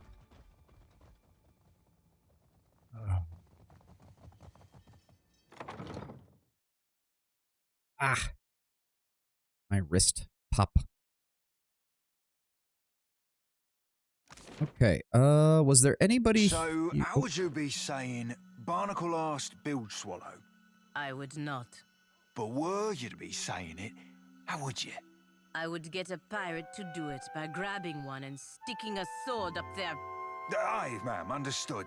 Forget I asked. Seraphin, I know what you're trying to do. It actually sounds like you are trying to connect with Pallegina on some level as far as camaraderie goes. You are definitively going about it the wrong way, my friend. I think on that I can say without reservation. Oh, he's talking about that. Okay, I do believe one of the bounty people is over on... Not the first time she's threatened to disembowel an Orlan. Fair. At least Seraphin's not hitting on her like Haravius tried to do. Just go up to Serpent's Crown, because I think one of the bounty people is on the outside of Serpent's Crown, if I recall correctly. I don't think it was inside. Right? Seraphin, oh.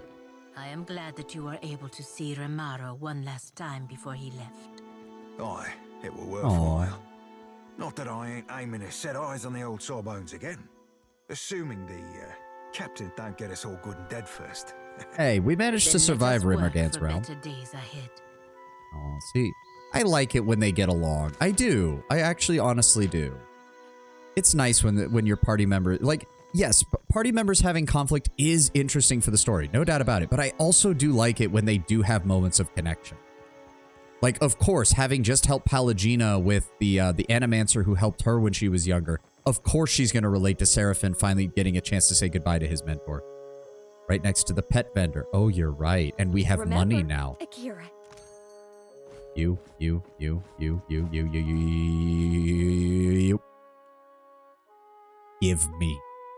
Give me all of them.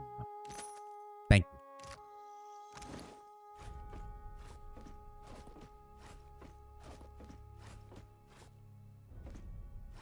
I don't care what their effects are. I just want them. I want every single one of them. Ah! There we go. And it also puts some in his inventory. Oh, that one's another weird one. 5% chance to cast Withdrawal or Recall Agony on owner when attacked while near death. Ooh, nice. And periodically grant one character an inspiration. Oh! While in combat, will periodically grant any one character an inspiration. That's actually really good. That's actually really good. Why can't everyone have a pet? That would actually be a really cool way to further give yourself buff. That would be really fucking cool. What say, Hunter? Here is Baina. The luck ran out. So it has. Minor positive reputation gain with Nekataka. 5,000 copper. She Thank was you. like a greased pyre in her day, slipping between hands that never grasped her for long. Nothing lasts. I mean, the pet buffs forever. are really strong. Yeah, but it Good still kind of work, bugs me Hunter. that you can only do it on yourself. Like, and that you can technically have Adair have one, but that requires starting a new game with those achievement points that you earn over the course of playing through it. What bounties do you have? My contacts hiss of Flamewalker Vesali, a Naga shaman with a venomous tongue. During a conflict between clans, Vesali lured a rival leader into an ambush under the guise of truce. Her snake brethren want her snuffed out. She is rumored to be near the territory she claimed in the eastern parts of the Kawa'orukuhu island chain. Well, here you go. She won't be slithering out of this one. Snakes are difficult clients, I say, but I think mine will be very satisfied. She accepts the head and sniffs before holding it at arm's Good length. work, Hunter. You must be in good health to survive Vesali's poison. What other bounties do you I have? have an unusual challenge, seeing as the target is already dead. Oh? They call him the Steel Preacher. In life, he was a devout Magranite with a pet construct. Rather than accepting death and passing through Tangaloa's jaws, he paid an animancer to stuff his soul inside his metal pet. Now he is a metal terror, purifying travelers in flame. The trail of his destruction ends on an isle due south of Fort Deadlight. I'll return with whatever passes for his head. Farewell. Did that get us enough reputation? It did. Okay, we need to go talk to the prince while we're here. Fucking A, finally. Animancers just be doing shit. I mean, to be fair, he asked to be put into it, and the Animancer's probably like, okay, you willing to pay me to stuff your soul into it? Fuck it, why not? You know, for something that was so rare to get properly done in the first game, they did change it a bit in this one. People stuffing souls objects frequently. Foundation long before Aothas finished the job. My brothers and sisters have set sail for Neketaka. I thought the tribes needed them to calm the weather. Oh, I forgot. We're on the Greater wrong storm level. surrounds this place. The devil was meant to be a unique one. Yeah. Although, to be fair, if the word of the devil's construction got out, which I do think I can't remember his name now, but the creator of the devil would absolutely publish his research. It wouldn't surprise me if people very quickly started copying it. Also, to be fair, Tenwin, the really unique aspect of the devil wasn't that she was a soul stuffed in there. It was that she kept all of her previous personality and intellect. Even the like the animats that we run into in the Ingwithan ruins, it's not hard to just brute force a soul into an object. That's actually fairly simple for animancy. It's keeping the soul intact enough to allow it to retain its consciousness that is nearly impossible.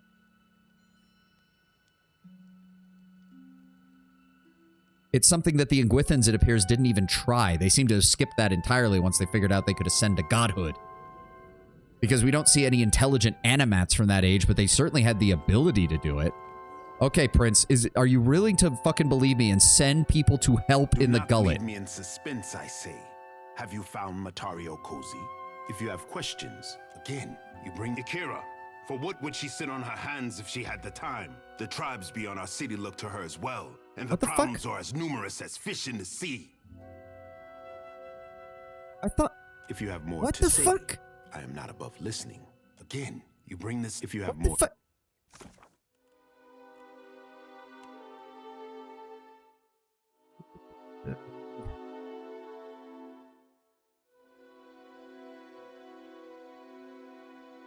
I guess we have to do Matario Cozy first. Maybe it's high reputation plus doing the Matario Cozy quest, which admittedly we have taken a long ass fucking time in doing. A long ass fucking time in doing. We will try again when we get there. Also, it occurred to me. Yes, if I get the Royal Deadfire Company to 5, we will have maxed out reputation with every single faction. I checked. There's a bounty target on the second floor? Wait, what? Bounty target or bounty turn-in? Like, there's a very big difference between the bounty giver. Okay, yeah. There's a big difference between a bounty target and a bounty... Where is he then? Water shape... Barati, is that it? You're named. The belly of the great eel roars. There we go. I've dealt with Dacilla. Joy, not hunger, does the great eel lash its mighty tail. Dachila has sated the beast for now. then it depends on your rep. Okay, so you have to take a rep hit regardless in order to convince it. Essentially, yeah, you have to use some of your reputation to get it done. So if that's the case, before I turn in any more of these, I should talk with him then. I should talk with him, take the hit to my reputation, and then use the bounties to get my reputation back up. Or no, wait. So wait, is this like the bounties gain your reputation, but you don't risk losing it for carrying them out? Yeah, I don't get it either, Lord Brown Bear. Actually, it occurs to me because it shows up with this one where we have both. So I think positive reputation, minor reputation is not one takes away from the other. They're two separate tracks. Am I reading that right, Tenwin? The reputation is two separate tracks, kind of like how fear and loyalty were two separate tracks in Tyranny. You can earn both of them. They don't necessarily, one does not take away from the other. I think so. To be safe, we're still going to do this first. We're going to do this first.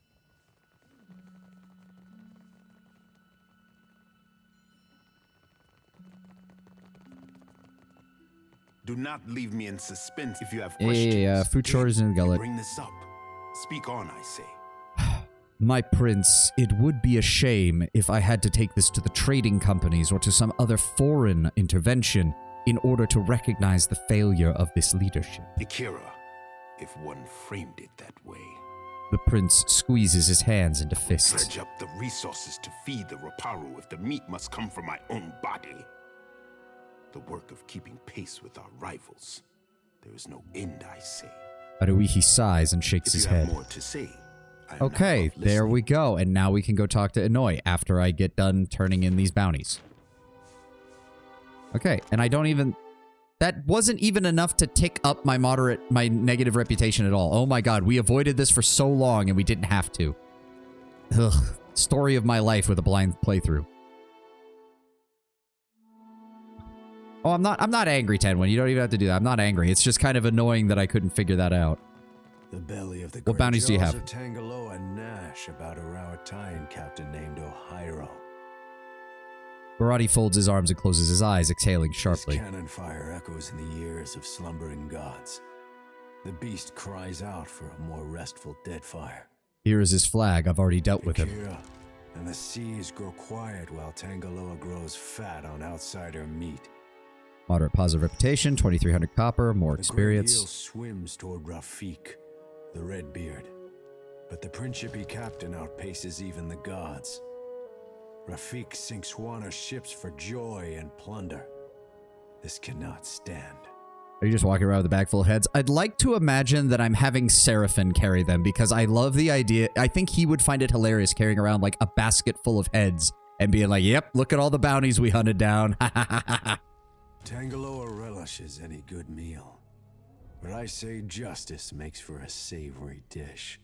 Nodding, Barati presents you with payment. Yep, 2,500 copper, You 8,000. served up a mighty feast, and the great eel's belly swells, for a time. Until it hungers again, Barati's work is done. Yep, Barati inclines his head and says no more. Nice. And there we have it. Another level up. Go ahead and grab mechanics. Go ahead and grab metaphysics. Paladin. What do we want here? Chance to gain zeal each time he or she downs an enemy would still be useful. I'm thinking we would grab... Tenacious gives might. Half the health gained after a short duration is interesting. Gain the fit inspiration, which gains +5 to constitution. Revive buff. That's what I'm thinking. Yeah, rebirthing exhortation in order to give them +5 might and +2 tenaciousness and +2 penetration. Okay, Twitch, figure out if you're going to start the ad here. So if the mod works properly, everybody else should match my level as soon as we come outside. Yep. What remains of your soul? Shut up, console hot. I'm going to feed you into a machine that is going to grind you into paste at the end of this game. All right, pause here. 1, 2, 3, 4, 5, 6, 7, 8, 9, 10, 11, 12, 13, 14, 15, 16, 17, 18, 19, 20, 21, 22, 23, 24, 25, 26, 28. And left hand. 1, 2, 3, 4, 5, 6, 7, 8, 9, 10, 11, 12, 13, 14, 15, 16, 17, 18, 19, 20, 21, 22, 23, 24, 25, 26, 27, 28. And there we go. Ugh, 30 more seconds. We're not really... I'll wait. 30 more seconds till the ad's done. Pop my fingers. Neck. We've only got a little bit longer. All the levels. Yeah, again, I didn't... It is a blind playthrough and a first-time playthrough, so I didn't really want to use mods, but I was just getting sick and tired of the fact that people were just at random levels before and after me. And the fact that this game does not have the adventure-style system that lets you send companions out to get experience and then come back, it was getting aggravating because it was very obvious that some companions were just straight up falling behind, and since you can't just farm experience points like in most RPGs, there's just no point in that. I got annoyed at it. Go ahead and give him explosives, increases insight. Maximum number of time and power can be used before resting. The increasing stride granting a defensive bonus against... The stride might actually become more useful as the game goes on, now that I'm thinking of it. Although we might just want to start grabbing defensive abilities. That's in his spirit form, which, honestly, he's a better spellcaster than anything else. No, he doesn't need arms bearer. He doesn't need weapon and shield. We already gave him two-handed.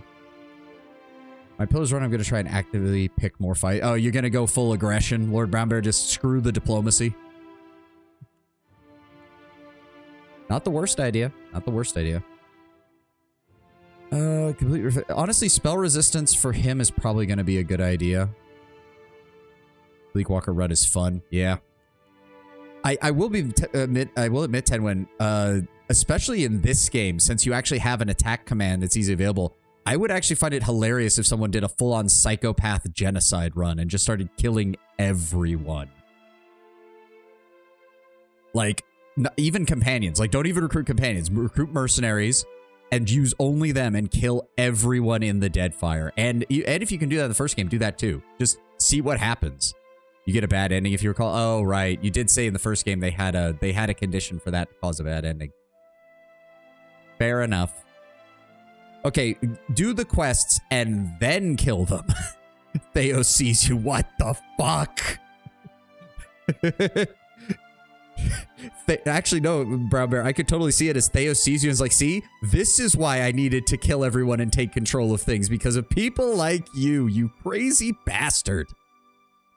All right, we're going to grab spell resistance for Takehu. Let's get this done. I want to turn in more of the bounties before I have to end for today. Pallegina, go ahead and give me more religion. Go ahead and give me more athletics. Actually, your athletics is good. I wouldn't mind you having a couple more points in Arcane just as a backup in case we don't have Aloth in the party. You know the prologue in the first game? There's actually a completely unique event in the opening if you just kill everyone. Wow, that's... Okay, smart. Good on you, game developers and writing staff. We already picked up that. Reinforcing exhortation isn't that good. She's already got that one. 20% damage dealt as burn. I guess plus 10% damage dealt as burn for 50 seconds. After use, the paladin's attacks temporarily receive additional burn damage.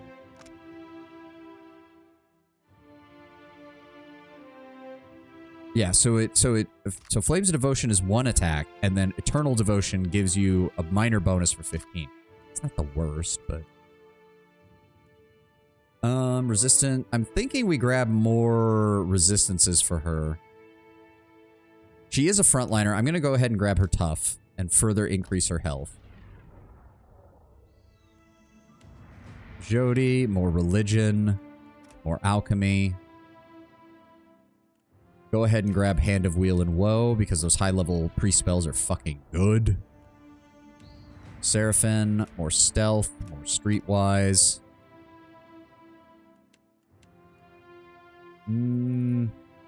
Really need to get him... He really needs to get up to rank 7. Yeah, chance to recover focus spent would be good. honestly, spell resistance, like when we get this high up, it's the same with the first game. Once you get close to the end of the game, just grabbing a bunch of defensive abilities is usually the best choice. Okay, who else do we need to talk to? Go to the ruins. Bounty, Udita in... I can find Udita at Lifter's Refuge in Dunnage. Oh! That's the Principi, that's right. Biakra is outside of the Valiant Trading Company HQ. And we need to go down to the Gullet real fast and maybe turn in that quest. Although we might... That might be out of it. Let's go to Birth. And the one in the Brass Citadel. Yes, but if we're going to go there, I want to... Must you travel with every godlike in the archipelago? You're traveling in the slums of Nekataka when the streets suddenly go barren.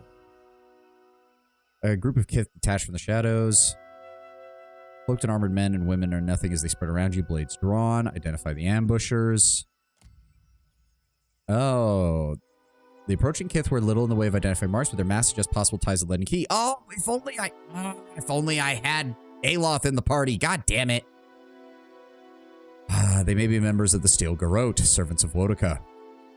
What do you want? They move silently towards you, lights glinting along the edges of their weapons. Fine, let's get this over with. You're not the first group.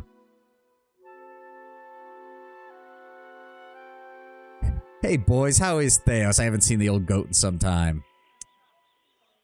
I mean, it is possible that they are just the Steel Garrote and they're just here to fuck with me. Wodakan agent. Skay Knight Saboteur. Interesting. Okay, okay. Takehu, no. I don't know why you always lead off with maggots. There's no point in leading off with maggots. We have to deal some damage to them first and then use it. So if you would please, drop the hailstorm right there. Jody, if you would be so kind, don't use a defensive spell. That's pointless at this point. Wait for them to get a bit closer to each other. Okay, that's not going to work. Readjust. Wait for it. There we go. There we go. And then we're going to go ahead and paralyze you. There we go. Paralyze. And then we're going to disintegrate. Kehu, if you would be so kind as to drop an explosion on top of them, that would be great. There we go. It'll be a lot easier to deal with their ranged units once their front line is completely obliterated. This cannot last, you know. Okay, come on. Come on. Go ahead and give me a Moonwell, because apparently they're focus firing me. Seraphin, go ahead and give me a blind on them. Thank you. I am paralyzed. That is unfortunate. Can we... Okay, I did not realize we were having so many issues with these guys. Okay, who? Give me another explosion. There we go. That's another one down. I really do not like that you are bouncing around like that. Please stop. I'm going to disintegrate you now. Oh, he got the lucky kill on them and killed them instantly.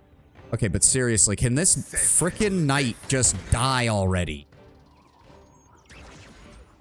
Disintegration misses. Oh, for the love of God. Thank you, Pallegina.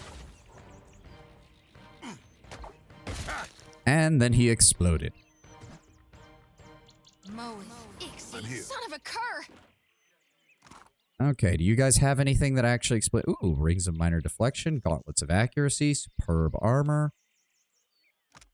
This letter has been folded into a square, then cleaned and diligent presses. Savani walks the dead fire carrying shards of heat-scorched metal. The significance of these items can't have escaped you, though the timing has surprised all of us. We should grasp this opportunity. Kill him. Do not hide your act, for we work under the auspices of the law. Ha ha ha. See to it that the metal gets into Izia's hands. She wastes her potential in Pariki's overlook. Praise the exiled queen. Interesting. Well, thank you for the cell fodder, because that's what all this is going to turn into. Yes, indeed. So, hold on. Izia... Wait a second. Shards of heated metal. That doesn't make any sense. Just imagine... Izia. Isn't that... Hold on. Pull up that again. Get the metal into Izia's hand. She wastes her potential in Pariki's overlook. We're going to take a quick detour. The only person... Mahiri is the only person who works with metal there, though. Starting the playthrough of Avowed, you just step into the first area, group of hooded men step out of the shadows. The leaden key will never stop annoying you. Yeah, it's the person who's also here. Something shiny for me, friend. The dwarf moves closer to you, the air around her thick with the smell of oil and metal shavings. She dips one hand into your pocket and frowns, coming up empty. She brazenly opens the mouth of your pack and peers inside. Excuse me, what are you doing? Ordinary inspection. Don't you worry, I'm a professional. Everyone gets a turn. Biting her lip, she squints down at your goods and You equipment. keep a dream journal too. No need to blush. This one's tame compared to mine. She sets the journal of groggy Eothasian ramblings aside with a smile, and her eyes wide. Strange bit of metal. What else have we got? She returns Naraskiris' hope to you and continues going through your belongings. Ah, so that... I knew that that amulet looked like a Wodekin crown. I called that shit. You bring me some more of that odd metal, maybe I can craft something shiny for you. There's no telling until I've got my hands on it.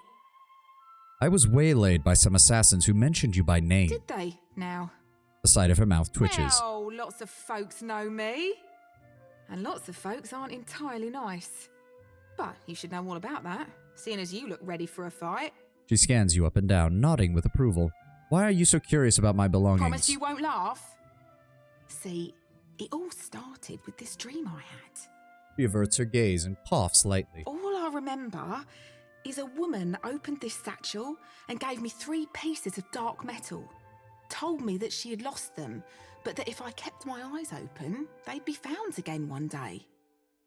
I'm calling it now. They're pieces of Wodeka's broken crown, and they were thrown, parts of them were thrown into places like Rimmergan's realm by Magrin when she overthrew her. When I got my hands on them, I was to bring the pieces together and get a prize for my troubles.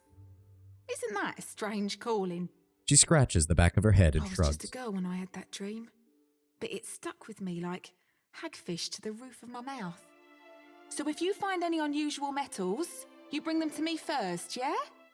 What do you do here? I mostly fuse metal, link chains, and mend dented helms. Boring, but it keeps the creditors at bay. When Abidon's inspiration strikes me, I've been known to cobble together things that are more fun and eye-catching. Just need the right materials. Would you craft anything from what I already have? Won't know until we've had a closer look. Rubbing her hands together, she leans in to scrutinize your belongings. Her eyes widen. Strange bit of metal. Yeah, we've seen that part. me- Okay. So we need to find the rest, which I'm imagining we will find the other pieces in the other DLCs. And then they will all come together with that. Because I fucking called... Where is it? I'm sure it's... Did I equip it to somebody? Yes. It looks like a piece of Wodeka's crown. It looks like a piece of Wodeka's crown. I so called that. Alright, unfortunately, that is going to be... shatter it all over again in front of her just to be a dick. I agree, Lord Brownbear. Maybe we should do that. Unfortunately, that is all the time I have for today. I gotta go get ready to go to work. Oh, it has been lovely getting back into streaming. Remember, we will be having the long stream tomorrow rather than Sunday. I will post a Twitter post as well so that everybody is aware, if anybody doesn't check in here. We will be doing the standard 6-hour stream at the normal time. As per usual, it's just going to be on Saturday rather than Sunday. And hopefully within the next week or so, I should be able to narrow down when I will be able to do the full debut of my VTuber model. I am just waiting on the last. There's a couple of small things that the art team is working on, and once that is done, I will have everything, and I can start figuring out when I'm going to do that. It will most likely be on one of the weekend streams, so some kind of Sunday stream, so we will have time to both debut the model, show it off, and get right into continuing our gaming sessions. Cool Crown travels back to the White Void just to toss it into the Nether. Yep. Exactly. That's exactly what I'm thinking we do. Just to piss Wodeka off. So I'm going to go ahead and mute this. Let's go see if we can find somebody to raid. Who is on right now? I'm not seeing many people being on.